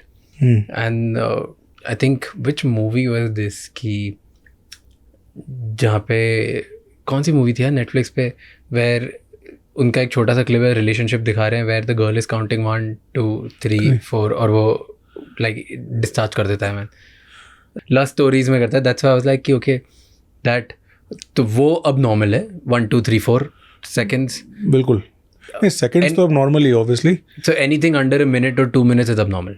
Love stories में प्रॉब्लम सिर्फ टाइमिंग की नहीं थी। लव स्टोरीज में 3 प्रॉब्लम थी विकी कौशल को। विकी कौशल को पहली प्रॉब्लम थी कि वो अवेयर ही नहीं था कि उसकी वाइफ सेटिस्फाई नहीं हो रही है, मतलब उसके लिए वाइफ का प्लेजर ज़रूरी नहीं था। तो बिगेस्ट मिस्टेक जो आदमी बंद करता है वो ये करता है कि उसको ये नहीं पता होता कि सामने वाले का कुछ हुआ या नहीं हुआ, तो दे आर नॉट कम्युनिकेटिंग, ठीक है। बिगेस्ट प्रॉब्लम विकी कौशल का था, वो डिस्चार्ज हुआ है, very happy, he has a smile on his face and he स्लीप्स, और वो देख ही नहीं रहा है कि मेरे साथ मेरी वाइफ है, उसको कुछ उसको अवेयरनेस ही नहीं कि इसके लिए भी होता है कुछ। हाँ, उसको था कि भाई सेक्स मतलब कि मेरे को डिस्चार्ज होना है बस। तो सबसे बड़ी प्रॉब्लम ये थी। तो बिगेस्ट प्रॉब्लम में मैंने दिस की आदमी को लगता है कि मेरा डिस्चार्ज ज़रूरी है, सामने वाले का जो वाइफ है वो नॉन पार्टिसिपेंट है, मतलब उसका है कि she is just there for discharging me. तो that is the biggest mistake of Vicky Kaushal, not timing, ठीक है। सेकेंड प्रॉब्लम थी कि विकी कौशल ने कम्युनिकेट ही नहीं किया कभी भी ना। आप देखो लास्ट में क्यारा को बोलना पड़ा उसको, मतलब कि ना कि भैया ये प्रॉब्लम है और I am not very happy about it. And third problem आपको रियलाइज़ होगी उसमें कि even she was not understanding कि ऑर्गेज़म होता कैसे है। उसको जो उसकी फ्रेंड थी नेहा धूपिया ने उसने समझाया उसको कि ऑर्गेज़म क्या होता है, एंड शी रियलाइज ऑर्गेज़म क्या होता है, and then she talk to her husband about it, and then solution हुआ। तो मोस्ट मैरिजेस में जहाँ पर हस्बैंड वाइफ दोनों वर्जिन्स है, वहाँ पर हस्बैंड को नहीं पता होता कि नॉर्मल टाइमिंग क्या है, वहाँ वाइफ को ही नहीं पता होता कि उसको ऑर्गेज़म आएगा कैसे, ठीक है। और कम्युनिकेशन ज़ीरो होता है। वो ऐसे करके कई साल निकल जाते हैं, एंड जैसे बोला मैंने उससे कई सालों बच्चे भी हो जाते हैं, और फाइनली वाइफ जो है उसको स्पीकअप करना पड़ता है आफ्टर द फर्स्ट और सेकंड बाय चाइल्ड, कि अब पहला हो गया 1 साल निकल गया, दूसरा हो गया 1 साल निकल गया, देन बोलना पड़ता है कि आई एम नॉट सेटिस्फाइड, और फिर वो हस्बैंड शॉक में चले जाता है पोस्टमार्टम कहता है कि बच्चे भी हो गए, अब क्या प्रॉब्लम है, तो मेरी वाइफ ने कभी कंप्लेंट ही नहीं करी. So the first complaint comes after the second child. First complaint comes at 5 years of relationship. तो 5 साल तक तो आदमी को लगता है कि मैं सब कुछ ठीक है, हाँ इतना ही होता है, 5 सेकंड ही होता है, 10 सेकंड ही होता है, मेरी वाइफ ने कुछ बोला ही नहीं कभी कुछ. ठीक है. और एक उसमें एक और प्रॉब्लम थी, Vicky Kaushal was not doing any foreplay. He was just entering and discharging, he was just entering and discharging. उसने कभी कोशिश भी नहीं करी कि विमेन के टच पॉइंट्स होते हैं, women need to be aroused. ठीक है. देखो सेक्सुअल रिस्पॉन्स में 5 पार्ट होते हैं. सबसे पहला पार्ट होता है डिज़ायर. डिज़ायर मतलब कि सेक्स की इच्छा. दूसरा होता है अराउजल. अराउजल मतलब कि मेरा सेक्स का मन है, क्या मैं इरेक्ट हो रहा हूँ, क्या मेरे अंदर वो अराउजल की फीलिंग्स आ रही है. थर्ड होता है इरेक्शन की, उसका पेनिस टाइट हो गया. फोर्थ होता है कि उसने इंटरकोर्स किया जो एक उसके कंट्रोल में होना चाहिए कि वो डिस्चार्ज कब कर रहा है. वो 5 मिनट हो, 10 मिनट हो, जब हो सकता है कि वो इंटरकोर्स कर रहा है and his partner just wants another 30 seconds और नहीं रोक पा रहा, तो वो भी प्रॉब्लम है. ठीक है. तो एंड फाइनल होता है ऑर्गेजम, कि when he discharges and he gets that immense pleasure and then he, उसका होता है पोस्ट रिफ्रैक्टरी पीरियड, जिसके अंदर now he is feeling very satisfied और इसको है कि अब ठीक ऑर्गेजम हो गया. अब उस समय ये फ़र्क है पॉर्न में और सेक्स में. जो ये पोस्ट ऑर्गेजम का पीरियड होता है, जब डोपामिन सर्ज हुआ है, अब रिवॉर्ड क्या मिला? रिवॉर्ड मिला वाइफ का अप्रूवल, जो आप हक कर रहे हो, रिलेशनशिप को डेवलप कर रहे हो, इंटीमेसी बना रहे हो. इस समय ऑक्सीटोसिन रिलीज होता है, इस समय आपकी बॉन्डिंग होती है, इस समय आपको हस्बैंड वाइफ की बॉन्डिंग होती है. अब वो पॉर्न में मिसिंग है. पॉर्न में डोपामिन सर्च तो हुआ आपका, पर आपको डोपामिन सर्च के बाद रिवॉर्ड कुछ नहीं मिला. There is no bonding, there is no intimate connection, there is no hugging, there is no love, कुछ भी नहीं है. बस एक वो है कि डोपामिन. अब उसके बाद क्या है कि बिकॉज वो कंप्लीशन जो है, पोस्ट ऑर्गेजमिक जो पीरियड है 30 मिनट्स का, जिसमें आप बॉन्ड कर रहे हो, जिसमें आप रिलैक्स कर रहे हो, जिसमें आपको लग रहा है कि मैं बादशाह हूँ, मेरी वाइफ है, वो पीरियड गायब हो गया पॉर्न में. ठीक है. तो you again want a dopamine surge, तो you are just going on again and again. Completion नहीं हुआ सेक्सुअल एक्ट का, या सेक्सुअल कंप्लीशन हुआ है. ठीक है. विमेन में जो स्टेज है ये प्लॉन्ग्ड होता है. विमेन के अंदर जो अराउजल स्टेज है वो बहुत लंबा होता है. ठीक है. Men are aroused in 10 seconds. So आप देखोगे sex is violence. You are penetrating somebody. ठीक है. Can you penetrate somebody like this? अगर मैं आपके कान में उंगली डालूँ आके, तो विल यू लाइक इट? ठीक है. But you are here as a man penetrating the woman. It is at the most basic level violence and she allowing you to do the violence to her. ठीक है. तो she needs to be fully in to the act. तो आपको वो मेहनत करनी पड़ेगी. So I loved your 2 analogies. First is कि 5 stages होती है: desire, arousal, erection, then penetration, and then the post orgasmic relationship bonding. Really good. मतलब काफी spot on आपने stages बना दिए. हाँ. ये फ्रॉड के है. You heard about Freud? Yes. Freud gave this. This is not discovered by me. देखो वुमेन के अंदर एनी एक्टिविटी ना रेपिटेटिव होती है. तो फॉर एग्जाम्पल अगर आप फर्स्ट टाइम किसी लेडी से मिल रहे हो और फर्स्ट टाइम इंटरकोर्स कर रहे हैं, तो there is a element of curiosity, there is a element of surprise, there is a element of intimacy, there is a element of mystery. तो उसमें the women may get aroused faster. ठीक है. She may orgasm faster. But अगर first episode ठीक नहीं हुआ आपका and then second episode में एंटिसिपेशन कम हो जाती है. इट स्टार्ट्स फीलिंग कि नहीं इनका इतना हार्ड होता ही नहीं है, इतना टाइमिंग होता ही नहीं है. So then her arousal also start getting delayed. So if the man is able to perform well, तो वुमेन की एंटिसिपेशन कम हो जाती है. शी नोज कि I am going to get my orgasm, तो हर अराउजल ऑल्सो क्विकन्स. ठीक है. बट ये है कि अगर आप सेक्स को मिनटों में गिनते रहोगे, if you are so focused on the minutes, तो कभी सेक्स हो नहीं पाएगा. ठीक है. मैंने फर्स्ट टाइम बोला कि sex has to be enjoyed.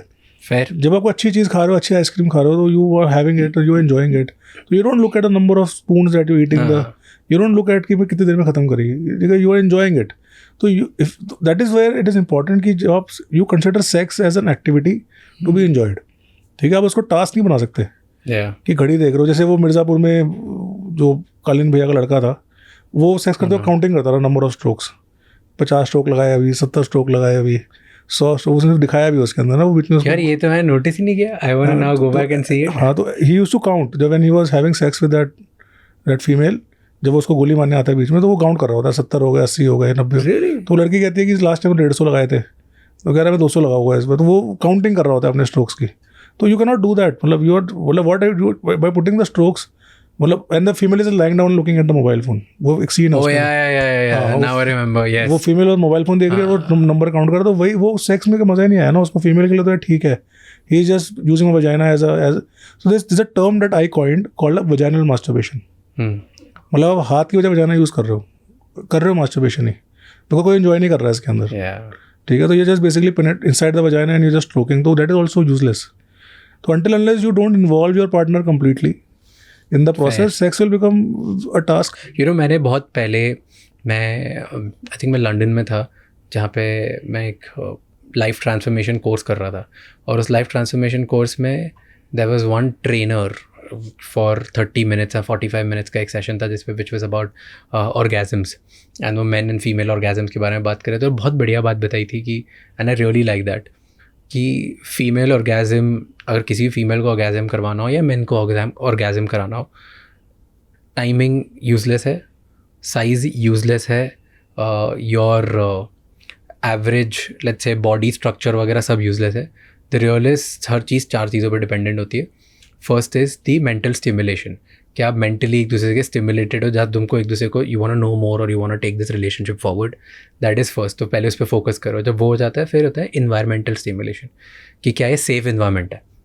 Some people like कि कभी कभी इन्वायरमेंट सेफ होना चाहिए, सम पीपल लाइक कि थोड़ा एक्साइटमेंट होना चाहिए, इन्वायरमेंट थोड़ा सा अप एंड डाउन होना चाहिए, एड्रेनलिन फिल्ड होना चाहिए. तो सेकंड इज़ दैट कि जैसे ही women feel safe in the environment and they know that I'm with my partner, nothing's going to happen, then it's another. Then third होता है physical stimulation, जहाँ पे you are actually then which is an act of sex, right? And fourth होता है emotional stimulation, कि emotionally जो आपने बोला post discharge bonding, कि भले तुम लोगों का orgasm हुआ या ना हुआ, are you happy that you did it? Yes. Like, are you happy that you did it with the right person? Do you feel comfortable? Do you feel nice? Do you feel secure? Do you feel emotionally connected? तो अगर ये चारों stimulation हो जाते हैं तो then that's how orgasm starts, क्योंकि ये जब चारों स्टिमुलेशन होते हैं तो सिंक स्टार्ट होता है.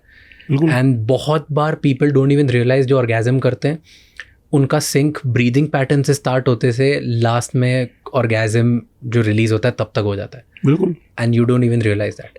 And one of the best science जो ऑर्गेजम की थी कि सी अगर तुम लोग नहीं कर पा रहे हो organically, you are not able to fully enjoy it, try to match your breathing pattern and start syncing everything, and then maybe things will start from there. Don't think कि काउंट कितना करना है, start thinking कि मैं sink कितना कर पा रहा हूँ मेरे पार्टनर से. बिल्कुल. तो I ये really loved this whole idea of what I learned there. ये बहुत अच्छा है and this is very practical. But मैं आपको बताऊँ 90% ऑफ कपल्स म्यूचुअल क्लाइमैक्स नहीं करते. ये बहुत बड़ा मिसकंसेप्शन है ये भी पॉर्न से और मीडिया से आया है कि आप सेक्स कर रहे हो और सेक्स करते करते हीविंग करते हुए दोनों एक साथ ऑर्गेजम हो गए.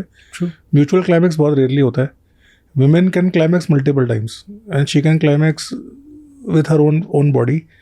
Men will climax once and then maybe require another 10-20 minutes or maybe 1 hour to get hard again. Yeah. And orgasm again. बहुत couples नॉन सिक्रोनस क्लाइमैक्स करते हैं, मतलब कि पहले वाइफ क्लाइमैक्स हो जाएगी, फिर हस्बैंड क्लाइमैक्स करेगा, या हस्बैंड क्लाइमैक्स करेगा, फिर वाइफ क्लाइमैक्स करेगी, फिर हस्बैंड फिर से एक बार क्लाइमैक्स करेगा. तो ये म्यूचुअल क्लाइमैक्स का जो एक ये मेंटल इमेज है ना कि एक वो हीविंग है और ब्रीदिंग है और फाइनली एक इरप्शन हुआ और वो ठीक है, very nice, that may happen once or twice in a lifetime. And it should happen rarely, because then that's what makes it really special. बिल्कुल.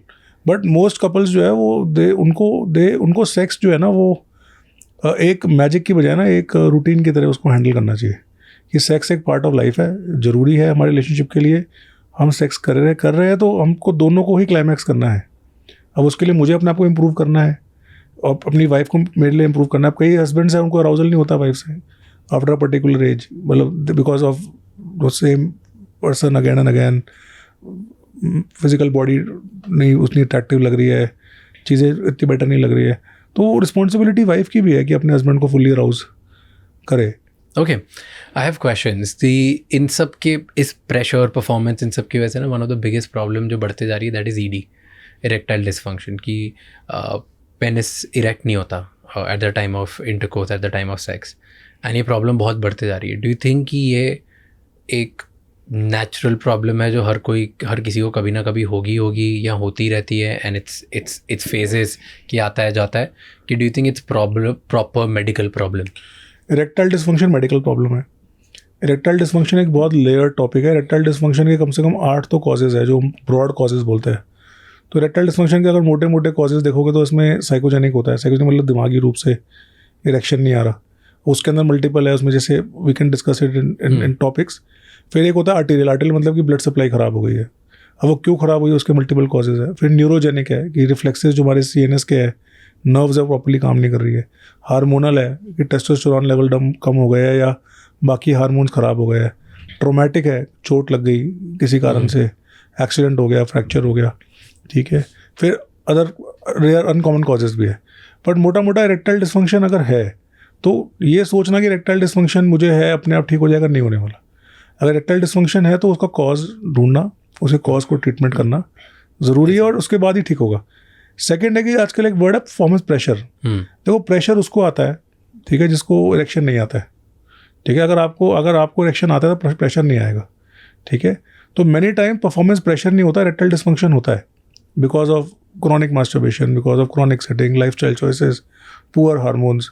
तो मल्टीपल रीजंस की वजह से आपको ED है और आप उस ED की वजह से आप प्रेशर में हो, क्योंकि आपको पता है कि इरेक्शन आ ही नहीं रहे हैं, वैसे भी नहीं आ रहे, जनरली भी नहीं आ रहे, ठीक है। तो उसको फिर हम एक गलत प्रेशर बना के फिर उसको फिर एंटी एंग्जाइटी और वो कोई फ़ायदा नहीं है। तो अगर आपको ED है, अगर आप बेडरूम में परफॉर्म नहीं कर पा रहे हो, अगर आप जितना चाह रहे हो पार्टनर के साथ उतना सेक्स नहीं कर पा रहे हो, तो ज़रूरी है कि उसका कॉज ढूंढा जाए और उसका ट्रीटमेंट किया जाए, एंड मोस्ट पेशेंट ट्रीटमेंट ठीक हो जाते हैं।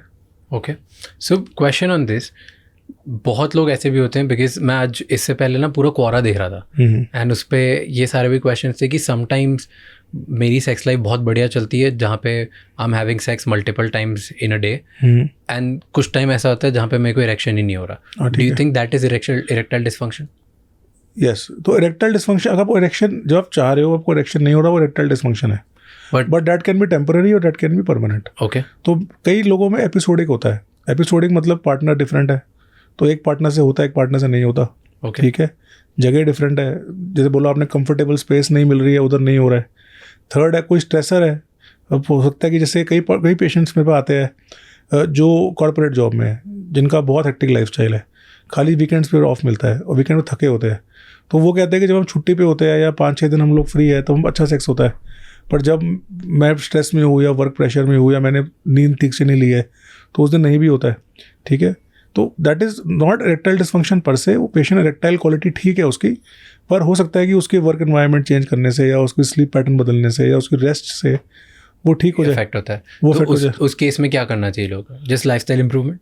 यस, तो first step of erectile dysfunction treatment, कोई भी इरेक्टाइल डिसफंक्शन हो, वो लाइफस्टाइल चेंज है, ठीक है। तो हम 4 चीज़ें बताते हैं पेशेंट्स को जो हमें मतलब आपको ED है, अगर आप आज के दिन आपको प्रेशर है परफॉर्मेंस का, आप दवाइयाँ नहीं लेना चाहते कुछ भी, तो 4 चीज़ें हैं जो आप आज से कर सकते हैं जिससे आपको चीज़ें बेटर मिलेगी। पहली है नींद, स्लीप। तो आप स्लीप साइकिल ठीक करिए। नाइट जॉब है, प्रॉपर्ली सो नहीं पा रहे हैं, टाइम नहीं मिलता है सोने का, तो उसको ठीक करिए। कितना सोना चाहिए इंसान को? Ideally 6 to 7 hours of undisturbed sleep, because जो टेस्टोस्टेरोन है ना वो स्लीप साइकिल से लिंक्ड होता है, ठीक है। So when you have a good sleep then testosterone boost in the morning. अगर आपकी स्लीप ठीक नहीं हो टेस्टोस्टेरोन कभी बढ़ेगा ही नहीं, आपको लो टेस्टोस्टेरोन मिलेगा हमेशा। So good sleep, start exercising, same resistance training, ठीक है। इम्प्रूव योर डाइट, वही डाइटरी फैट टेस्टोस्टेरोन बूस्टिंग के लिए, and Kegel exercise. Kegel exercise is basically exercise of the penile muscles. तो you start this 4 things, and अगर ये छोटे मोटे डिफेक्ट्स होंगे they will improve. You think Kegel exercises work करती है? एक्सीलेंट वर्क करती है। तो Kegel exercise is the best thing that you can do for your lower pelvis today. Kegel exercise से आपको यूरिनेशन ठीक हो जाएगा, प्रोस्टेट नहीं बढ़ेगा, सीमन क्वालिटी बेटर हो जाएगी, इरेक्टाइल क्वालिटी बेटर हो जाएगी, इरेक्शन होल्ड होने शुरू हो जाएंगे, टाइमिंग बढ़ जाएगी। तो कीगल एक्सरसाइज तो हर आदमी को करनी ही चाहिए, it should be done. And reason for that is क्योंकि हमारा क्रॉनिक सिटिंग हो गया, ठीक है। Because of chronically sitting our pelvis is a hammock, वो ढुलक जाता है, वो it not able to support. So Kegel exercise should be started from today. If you are a man, आपको कीगल एक्सरसाइज, आप कोई मत करो कोई एक्सरसाइज, और एक कीगल एक्सरसाइज आपको करनी चाहिए। तो कीगल एक्सरसाइज में कुछ नहीं करना है। इमेजिन कि you have to go to the loo, आपको बहुत तेज़ से प्रेशर आया है एंड आपको जाना है, पर कोई इंपॉर्टेंट मीटिंग है, तो आप क्या करोगे? You will just clench Yeah. To stop it, बस that is a Kegel exercise. तो आपको अपने जो एनल एरिया है उसको क्लेंच करके अंदर की तरफ खींच के रखना है. सुसु रोकनी, पॉटी रोकनी. सुसु नहीं, पॉटी. तो पॉटी को रोकने को कीगल एक्सरसाइज बोलते हैं. तो you clench it 30 seconds, clock देख के, and then release it. So what happens, all the muscles of the lower area get exercised.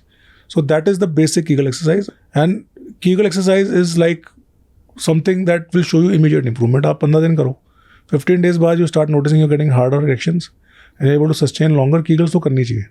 And 30 seconds a day कि 5 times, 10 times? Normally 5 times के 30 seconds के sessions होते हैं, but initially we tell them to start doing twice a day. Morning में 30 seconds के 2 और evening में. And as you start showing improvement, you can increase it to a minute. Okay. Coming to ED के बाद one of the bigger problems is erectile premature ejaculation.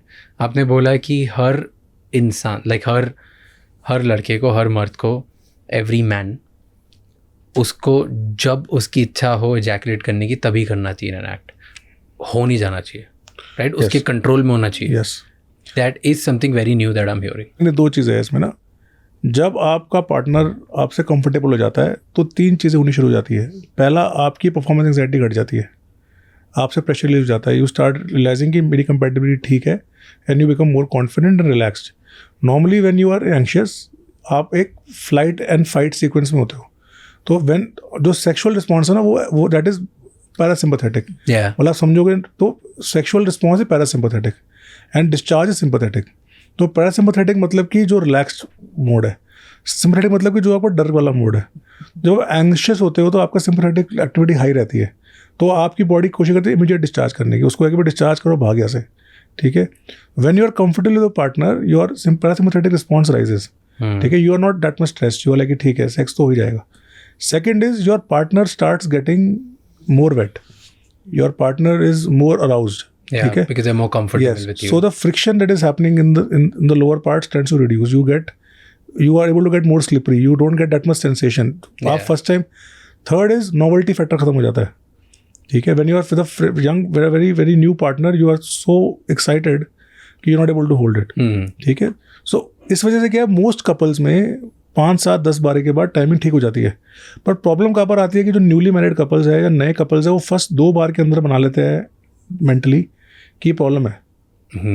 ठीक है. तो क्या है, अगर कोई सपोज शादी नहीं हुई है, 3 बार हुआ है, 3 बार में जल्दी डिस्चार्ज हो गया, तो immediate you are not good enough, and then the confidence टूट जाता है आदमी का.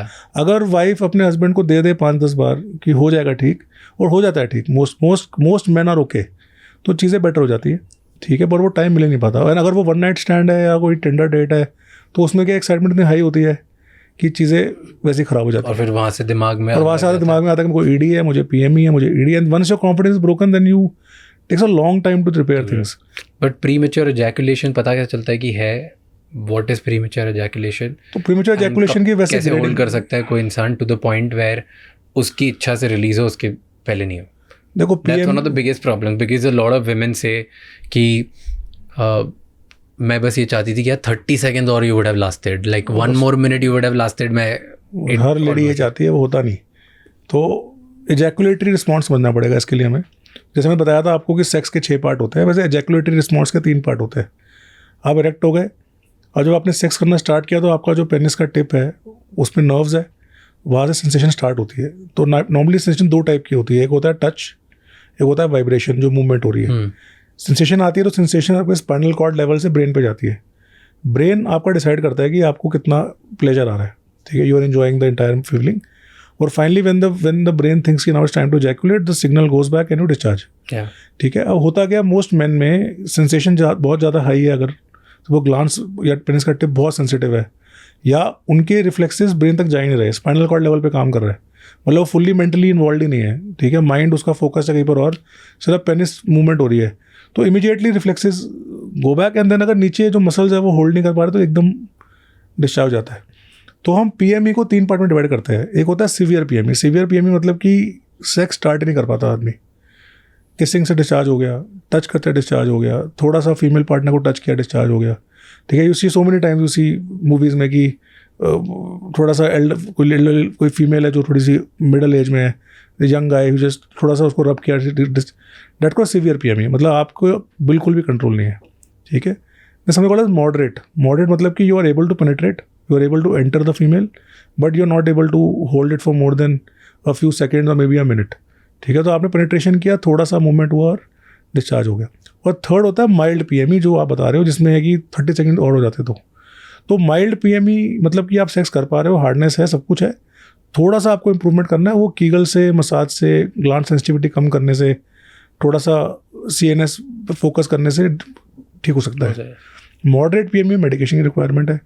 ठीक है, और सीवियर के अंदर we have then other treatments like Botox, we have treatment like fillers, we have treatment like circumcision.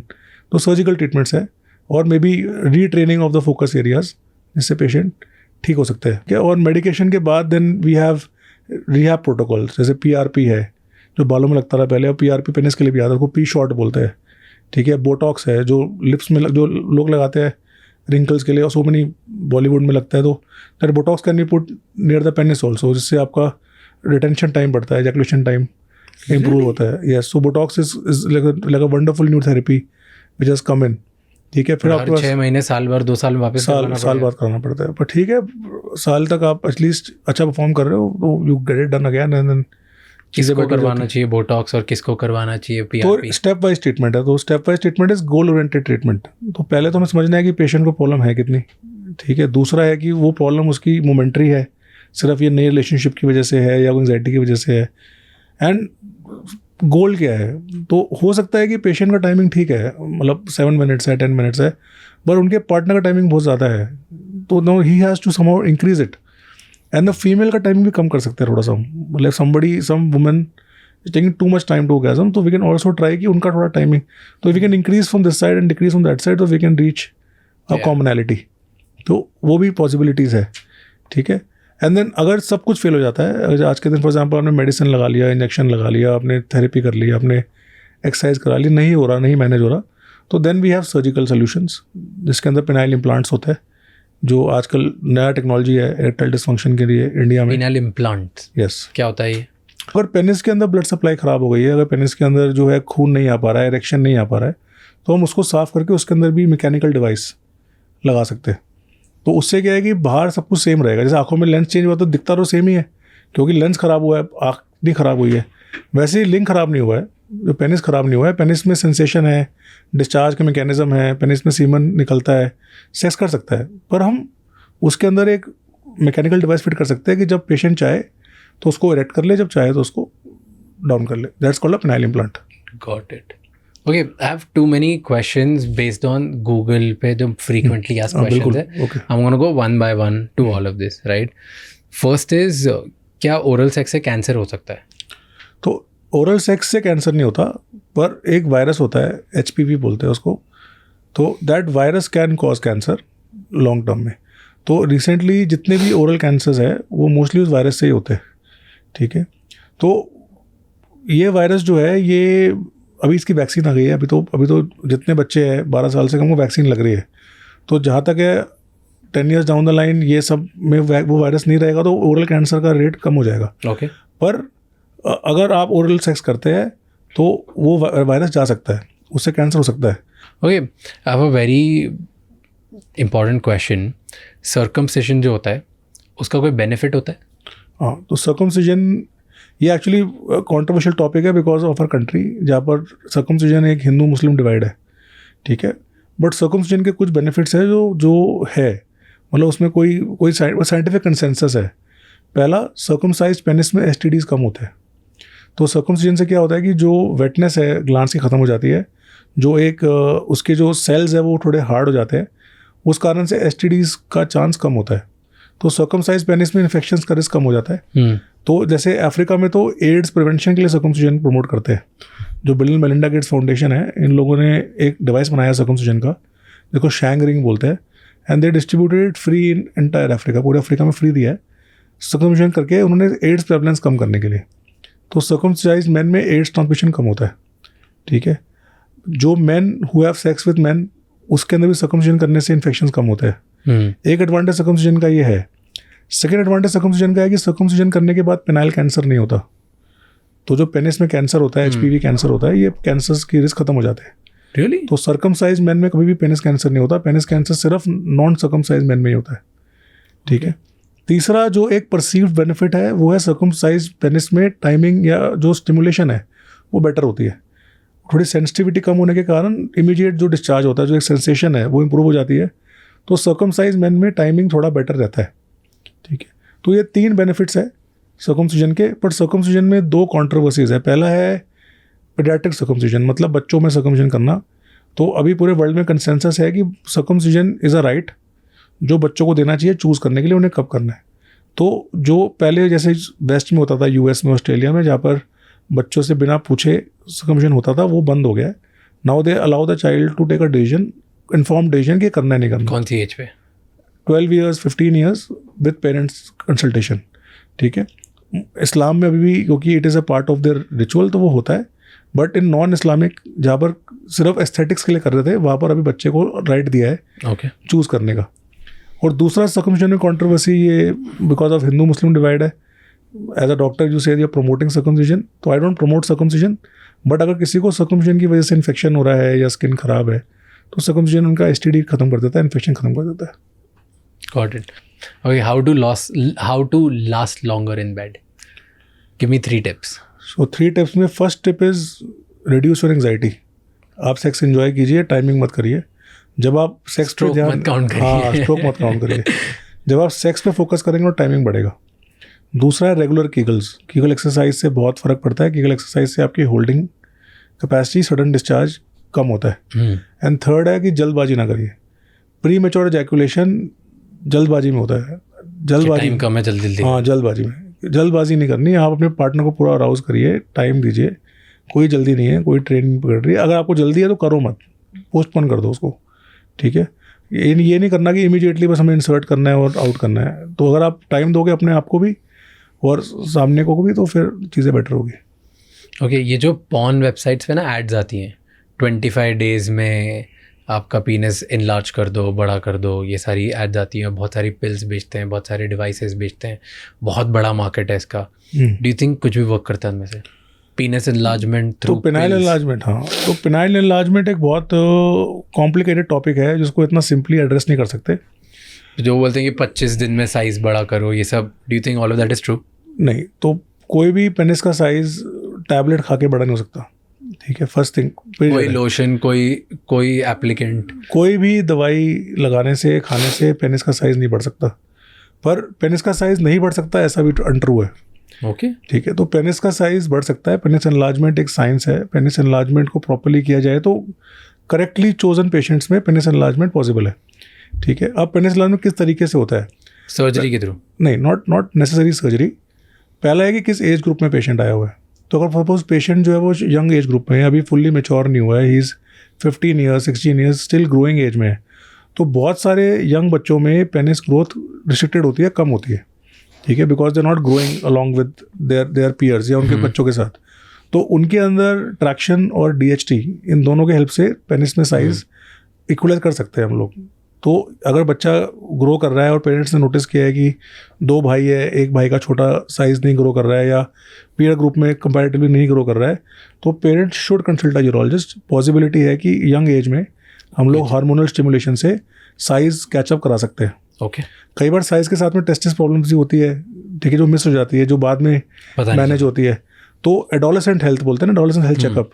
तो हर फादर को या हर मदर को अपने बच्चे में 12 साल की एज में, 14 साल की एज में 3 चीज़ें ज़रूर चेक करनी चाहिए। पहला कि उसके पेनिस की ग्रोथ ठीक हो रही है नहीं हो रही है। सेकंड, जेनिटेलिया जो टेस्टिकुलर साइज़ है वो ठीक से बढ़ रहा है नहीं बढ़ रहा है। तीसरा, दोनों गोली नीचे है या नहीं है। कई बार क्या होता है, 1 testis rises up and they figure this out 22-23 पे। तो it is a responsibility of the parents to check their son कि उसकी पेनिस की ग्रोथ ठीक हो रही है, टेस्टिस दोनों है, नीचे है, सही ग्रो कर रहे हैं। बच्चे के सेकेंडरी कैरेक्टर्स प्रॉपर्ली ग्रो कर रहे नहीं कर रहे, दाढ़ी मूंछ आ रही है, बाल उग रहे हैं, मसल मास गेन कर रहा है, मैस्कुलिन कैरेक्टरिस्टिक्स बन रहे हैं, आवाज़ गाढ़ी हो रही है। अगर कमी लगती है तो डॉक्टर को कंसल्ट करना है। यंग एज में इसको मैनेज कर सकते हैं। एक बार बच्चा मैच्योर हो गया 21 साल में, उसको कुछ नहीं कर सकते। तो अर्ली एज में हो सकता है। ये पीडियाट्रिक जो प्रॉब्लम्स है, ठीक है। सेकेंड है, अगर आप अडल्ट हो चुके हो और आपका पेनिस आपको साइज में कम लगता है। अब साइज में 2 इशू है, 2 चीज़ें हैं। पहला है कि कई बार फ्लैसिड साइज मतलब लटका हुआ साइज पेशेंट को कम लगता है, ये कब होता है? जब आप जिम में हो, लॉकर रूम में हो, दोस्तों में बात कर रहे हैं. कई बार क्या होता है, जैसे फॉर एग्जाम्पल हॉस्टल में है, आपने फ्रेंड का देख लिया, आपको लगा कि यार मेरा तो कंपैरेटिवली स्मॉलर साइज में है. क्या बात करिए, ये सब होता है. बहुत कॉमन है ये. तो कई बार मर्दों को लगता है कि हमारा फ्लैसिड साइज, जो एक विजिबल साइज है, जो मतलब एडिक्शन की बात नहीं हो रही है, पीयर ग्रुप की बात हो रही है, सेल्फ कॉन्फिडेंस की बात हो रही है. हाँ, men look at other men's dicks and then realize yes, they look at porn, they look at other porn men. is one thing, They also look at but other men men. look at other Yes. peer group and be like, Very my common. size is smaller. Yes, बहुत common है. इतना ज़्यादा infinity complex होता है, इतना ज़्यादा depression होता है. And they are men, young boys 25, 24, जिनको लगता है कि मेरा साइज जो है वो कंपैरेटिवली पीयर ग्रुप से छोटा है. Okay. It's the same with breast. Women में ब्रेस्ट साइज का कंपटीशन होता है, सिमिलर मेन में होता है. Penis size का. ठीक है. Okay. तो उनको इरेक्शन में प्रॉब्लम नहीं है. इरेक्शन में उनका साइज पूरा आ रहा है. इरेक्शन में they are in average size, they are getting hard. But flaccid में एक कंडीशन बोलते हैं टर्टलिंग. टर्टलिंग मतलब कि पेनिस जो है ना श्रिंक हो जाता है. कई बार क्या होता है, if you are you know in fair, या आप जिम से आए हो, या आपने कोई कोल्ड रीजन, तो एकदम बिल्कुल श्रिंक हो जाता है. टर्टलिंग. आपको पता है कि आर्मी में जब सिलेक्शन होता है तो उनका पेनिस साइज भी चेक होता है. तो when the men go for army selection in physical, they genitally examined, and if they have any problem in the penis, को पेनिस की स्किन बंद है, पेनिस में छेद 2 है, अगर पेनिस का यूरिन प्रॉपर बनना नहीं है, पेनिस बहुत श्रिंकेज में है, तो दे विल रिजेक्ट हिम और they will make a medical point of it. I didn't know that. Yes, because when they send the soldiers for training, they don't want this infinity complex to propagate there. Wow. ठीक I है. had no clue. ठीक है. तो flaccid penis का size बढ़ सकता है. Okay. ठीक है. सो उसमें एक ligament Just for the aesthetics and looks. तो उसमें मल्टीपल. तो अगर हम सिर्फ टर्टलिंग खत्म कर दें, अगर पेशेंट की पेनिस में श्रिंकेज की एबिलिटी खत्म कर दें, अगर पेनिस हैंग ही रहे, तो उससे भी पेशेंट सेटिस्फाई हो जाते हैं कई बार. Then comes the question of size increase, कि साइज इंक्रीज कैसे किया जाए. तो उसमें लिगामेंट रिलीज एक सर्जरी होती है जिसमें हम लिगामेंट को कट करते हैं अलॉन्ग विद विवायप्लास्टी, and we can also put in fillers and fat grafting to increase the girth. Right. तो जब हम गर्थ इंक्रीज करते हैं तो उससे भी यही फायदा मिलता है कि पेनिस में हैंग आ जाता है. So they like the hung look. Tell me 3 worst positions like 3 worst sex positions which can cause you penile fracture. तो 3 वर्स्ट ऐसे मतलब स्टडी है दे से. बट फिनाइल फ्रैक्चर कब होगा? तो हमारा जो पेनिस है, जो उसकी ट्यूनिका है, हम जो रिपेयर करते हैं, तो tunica can take so much force, मतलब you can actually put 200 kgs on a erect penis, it should not fracture. क्या? हाँ, तो पेनिस फ्रैक्चर इतने आराम से होता नहीं है. 200 kgs you can put on the penis and it will not fracture if it's a static force. Okay. What happens? Dynamic force. मतलब mostly is woman on top, and when the sex is very vigorous, and you know there's a lot of jumping going around, and at that position, if sometimes there's a dynamic force which falls on the penis, then the injury can happen. Yeah. Right. तो It hurts. It hurts right now. हाँ, तो penile fracture will definitely hurt, and it's the only actual emergency in andrology. हमारी andrology में emergencies नहीं होती है, elective surgery होती है. खाली 2 इमरजेंसी होती है. 1 emergency is penile fracture. Her penile fracture का पेशेंट मना करता है कि वो सेक्स कर रहा था. वो आके यही बोलता है कि मैं कुछ नहीं कर रहा था, मैं सो रहा था, मैं गिर गया. ठीक है, कोई मानता नहीं, हम भी नहीं मानते, but we don't want to embarrass him because anyway scared, there so much blood and there is so much swelling.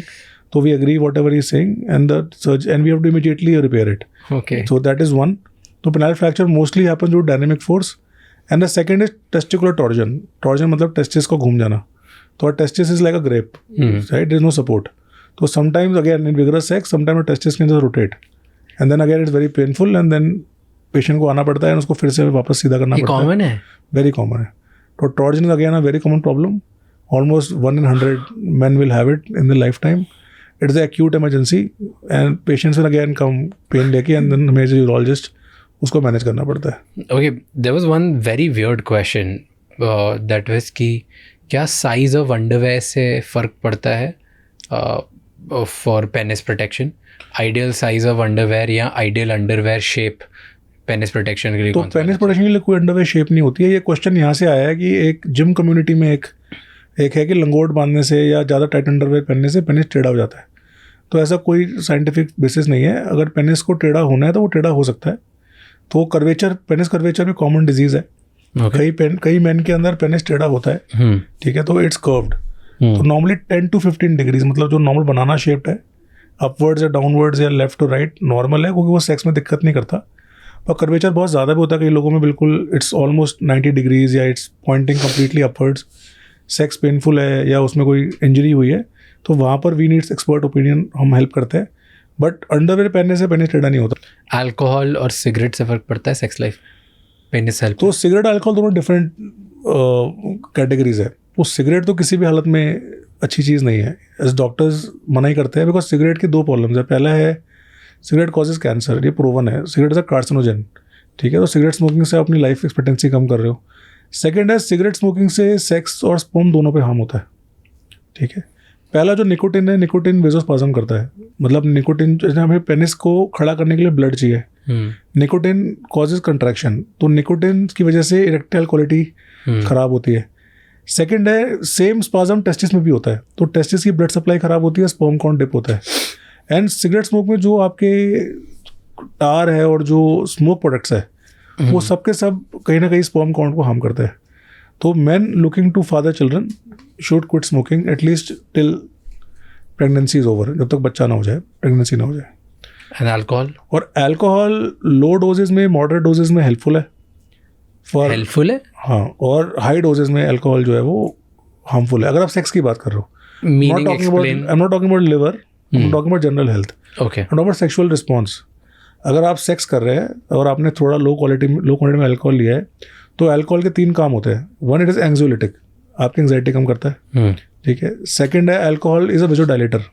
You have alcohol, you feel flushing because it dilates, blood ज़्यादा जाता है, तो पेनिस में erection थोड़ा improve होता है. Third है alcohol timing बढ़ाने में हेल्प करता है. तो if you are very anxious to meet your partner, या आप लोग डेट नाइट पे हो, आपने थोड़ी वाइन ली है या थोड़ा सा अल्कोहल लिया है, 2 विस्की की शॉट लिया, तो it is okay, it will help you. But अगर आप स्लॉश हो गए हो, आपने बहुत ज़्यादा अल्कोहल ले लिया, तो वो उल्टा काम करेगी. फिर आपका इरेक्शन भी डाउन जाएगा, आपको क्वालिटी भी इंप्रूव नहीं होगी, you will not be able to enjoy sex, because then it acts like a suppressant. तो alcohol is a stimulant in low dose and it's a depressant in high dose. ये sex की बात हो रही है. वैसे एनीवे साइज डजंट मैटर और size does matter? Size does matter. Size does matter. Size absolutely matters. तो it is a very common misconception कि size doesn't matter. Size doesn't matter is like a halwa given to somebody with a small size, कि यार ठीक है, it doesn't matter, कोई बात नहीं, इसलिए पुचकारने वाली बात है. ठीक है, size matters because it is a very common misconception कि फीमेल को पेनिस फील नहीं होता, ठीक है. तो all the gynaecologist and all the female doctors will always say कि नहीं, साइज मैटर नहीं करता, क्लिटरिस को रब करना, ऐसा नहीं है. फीमेल्स में स्ट्रेच रिसेप्टर होते हैं, वजाइना में आप फिंगर डालोगे, फीमेल को फील होता है, ठीक है. So if you have a girthy penis, तो female will definitely feel it. उसको फीलिंग भी होगी, उसको इन्जॉयमेंट भी ज़्यादा होगा. इनफ स्टडीज़ हुई है यूके में, यूएस में, जहाँ पर क्वेश्चनर दिया है, and females will always prefer a bigger size, ठीक है. स्टडीज़ हुई है जिसमें फीमेल्स को पूछा गया है कि they enjoyed sex with a bigger partner, ठीक है. एंड फीमेल्स का एग्जामिनेशन भी हुआ है where they were able to feel the stretch, right. और स्ट्रेच से फीमेल को इन्जॉय भी होता है, they are able to enjoy it also. तो अब बिगर साइज और a bigger endowed man is lucky, वो obviously he will be able to have sex better. अगर साइज़ का गर्थ और लेंथ पूरा नहीं है, तो आपको और तरीक़ों से अपने आप को बेटर करना पड़ेगा. तो हम कहते हैं सेक्स के लिए ट्राइफेक्टा होता है. ट्राइफेक्टा मतलब कि 3 चीज़ें चाहिए, हार्डनेस, टाइमिंग और साइज़. अगर साइज़ बहुत अच्छा है और हार्डनेस टाइमिंग नहीं है, तब भी यूजलेस है. अगर हार्डनेस टाइमिंग अच्छी है, तो आप साइज़ को कंपनसेट कर सकते हो. बट अगर साइज़ बहुत कम है और जहाँ पर फीमेल पार्टनर को बिल्कुल पेनिस महसूस नहीं हो रहा है, तो ये रियल प्रॉब्लम है. तो इसके अंदर कपल्स आते हैं, बिकॉज इंडिया में अरेंज मैरिज कॉन्सेप्ट है, सिलेक्शन मैरिज कॉन्सेप्ट नहीं है. यूएस में, वेस्ट में, हर जगह पे सिलेक्शन मैरिज होती है कि आपने सेक्स किया, जहाँ आपको सेटिस्फैक्शन मिला वहाँ पर फिर शादी कर ली. इंडिया में अरेंज मैरिज होती है, आपको सेक्स से पहले पता ही नहीं होता कि क्या होने वाला है. तो कपल्स आते हैं जहाँ पर पिनाइल गर्थ बहुत कम है, पेनिस नहीं फील हो पा रहा पेशेंट को, तो उसमें थोड़ा सा हम फिलर डाल के थोड़ा गर्थ इंक्रीज करते हैं, तो the couples are able to satisfy each other. तो size matters, definitely matters. Very first time somebody has given me this direct answer. I really appreciate that you did. क्योंकि हर कोई आके ये बोलता है साइज डजंट मैटर, ये नहीं होता, वो नहीं होता, कोई फ़र्क नहीं पड़ता. नहीं, बिल्कुल मैटर करता है. फोर प्ले ज़्यादा मैटर करता है, ये ज़्यादा मैटर करता है, वो ज़्यादा मैटर करता है, टेक्निक ज़्यादा मैटर करती है. But still when you ask women candidly, you ask all your friends, वो सब बोलेंगे, everybody, most of the people say that every woman will say size matters. Like for us breast matters, men के लिए boobs matter करते हैं, ठीक है. अब वो कोई बोलोगे नहीं मैटर करते, तो so every man has a preference, every man has has the choice. Somebody likes petite figure, somebody likes a more buxom lady. हर किसी का चॉइस है, ठीक है. सिमिलरली विमेन के लिए भी है. Fair. Okay, I have one last segment which is myths and facts. Okay. Okay, तो मुझे बताना है myth है कि fact है. First is कि if you have trouble getting an erection, it's because you're not attracted to your partner. Myth or fact? Myth. Okay. Pills are the only way to treat erectile dysfunction. Myth. I can treat ED myself without seeing a doctor by just using herbal remedies and supplements. Myth. Myth and fact both. Early stages, yes, but if it's Late stage में नहीं होता. late stage में नहीं होगा. ED may be upsetting, but there's nothing dangerous about it. Myth. Again, myth. ये ED, fact. ED is the most important part of a male's life. If you have ED, you're missing out on so much pleasure. Although ED itself isn't dangerous, but it can be an early sign of a serious health condition such as heart problem or diabetes. Do you think Fact. so? It's a fact? It's a fact. So the penis, the arteries of the penis, जो penis की नसें है और जो heart की नसें same size की होती है. तो ये स्टडी है और ये रिसर्च है कि जिन लोगों को इरेक्टाइल डिस्फंक्शन डेवलप होता है उनका हार्ट अटैक आने का चांस अगले 5 साल में 30% है. क्या बात कर रहे हो? यस. तो आज के दिन जो AUA है, अमेरिकन एसोसिएशन की गाइडलाइंस है, वो कहती है कि ED के पेशेंट में एंजियोग्राफी होनी चाहिए. तो ED may be the first sign of heart disease. Okay, well perfect. Thank you so much. Thank you so much ये एपिसोड एंड तक देखने के लिए. मुझे प्लीज़ कमेंट्स में आप फीडबैक दो और बताओ कि कहाँ हमने गलती की है, ताकि अगली बार जब इतना बड़ा स्टार आए तो उनसे हम और भी बेहतर पॉडकास्ट बनाएं और आपके लिए बेटर वैल्यू प्रोवाइड कर सकें. ये एपिसोड ख़त्म करने से पहले प्लीज़ ये एपिसोड किसी एक इंसान के साथ ज़रूर शेयर करना, क्योंकि one conversation is enough to change someone's life. जिसको भी इस एपिसोड से इंस्पिरेशन मिलेगी या उसकी लाइफ में एक बेटर चेंज आएगा, उसके साथ ये एपिसोड शेयर करना मत भूलना. I'll see you next time. Until then, keep figuring out.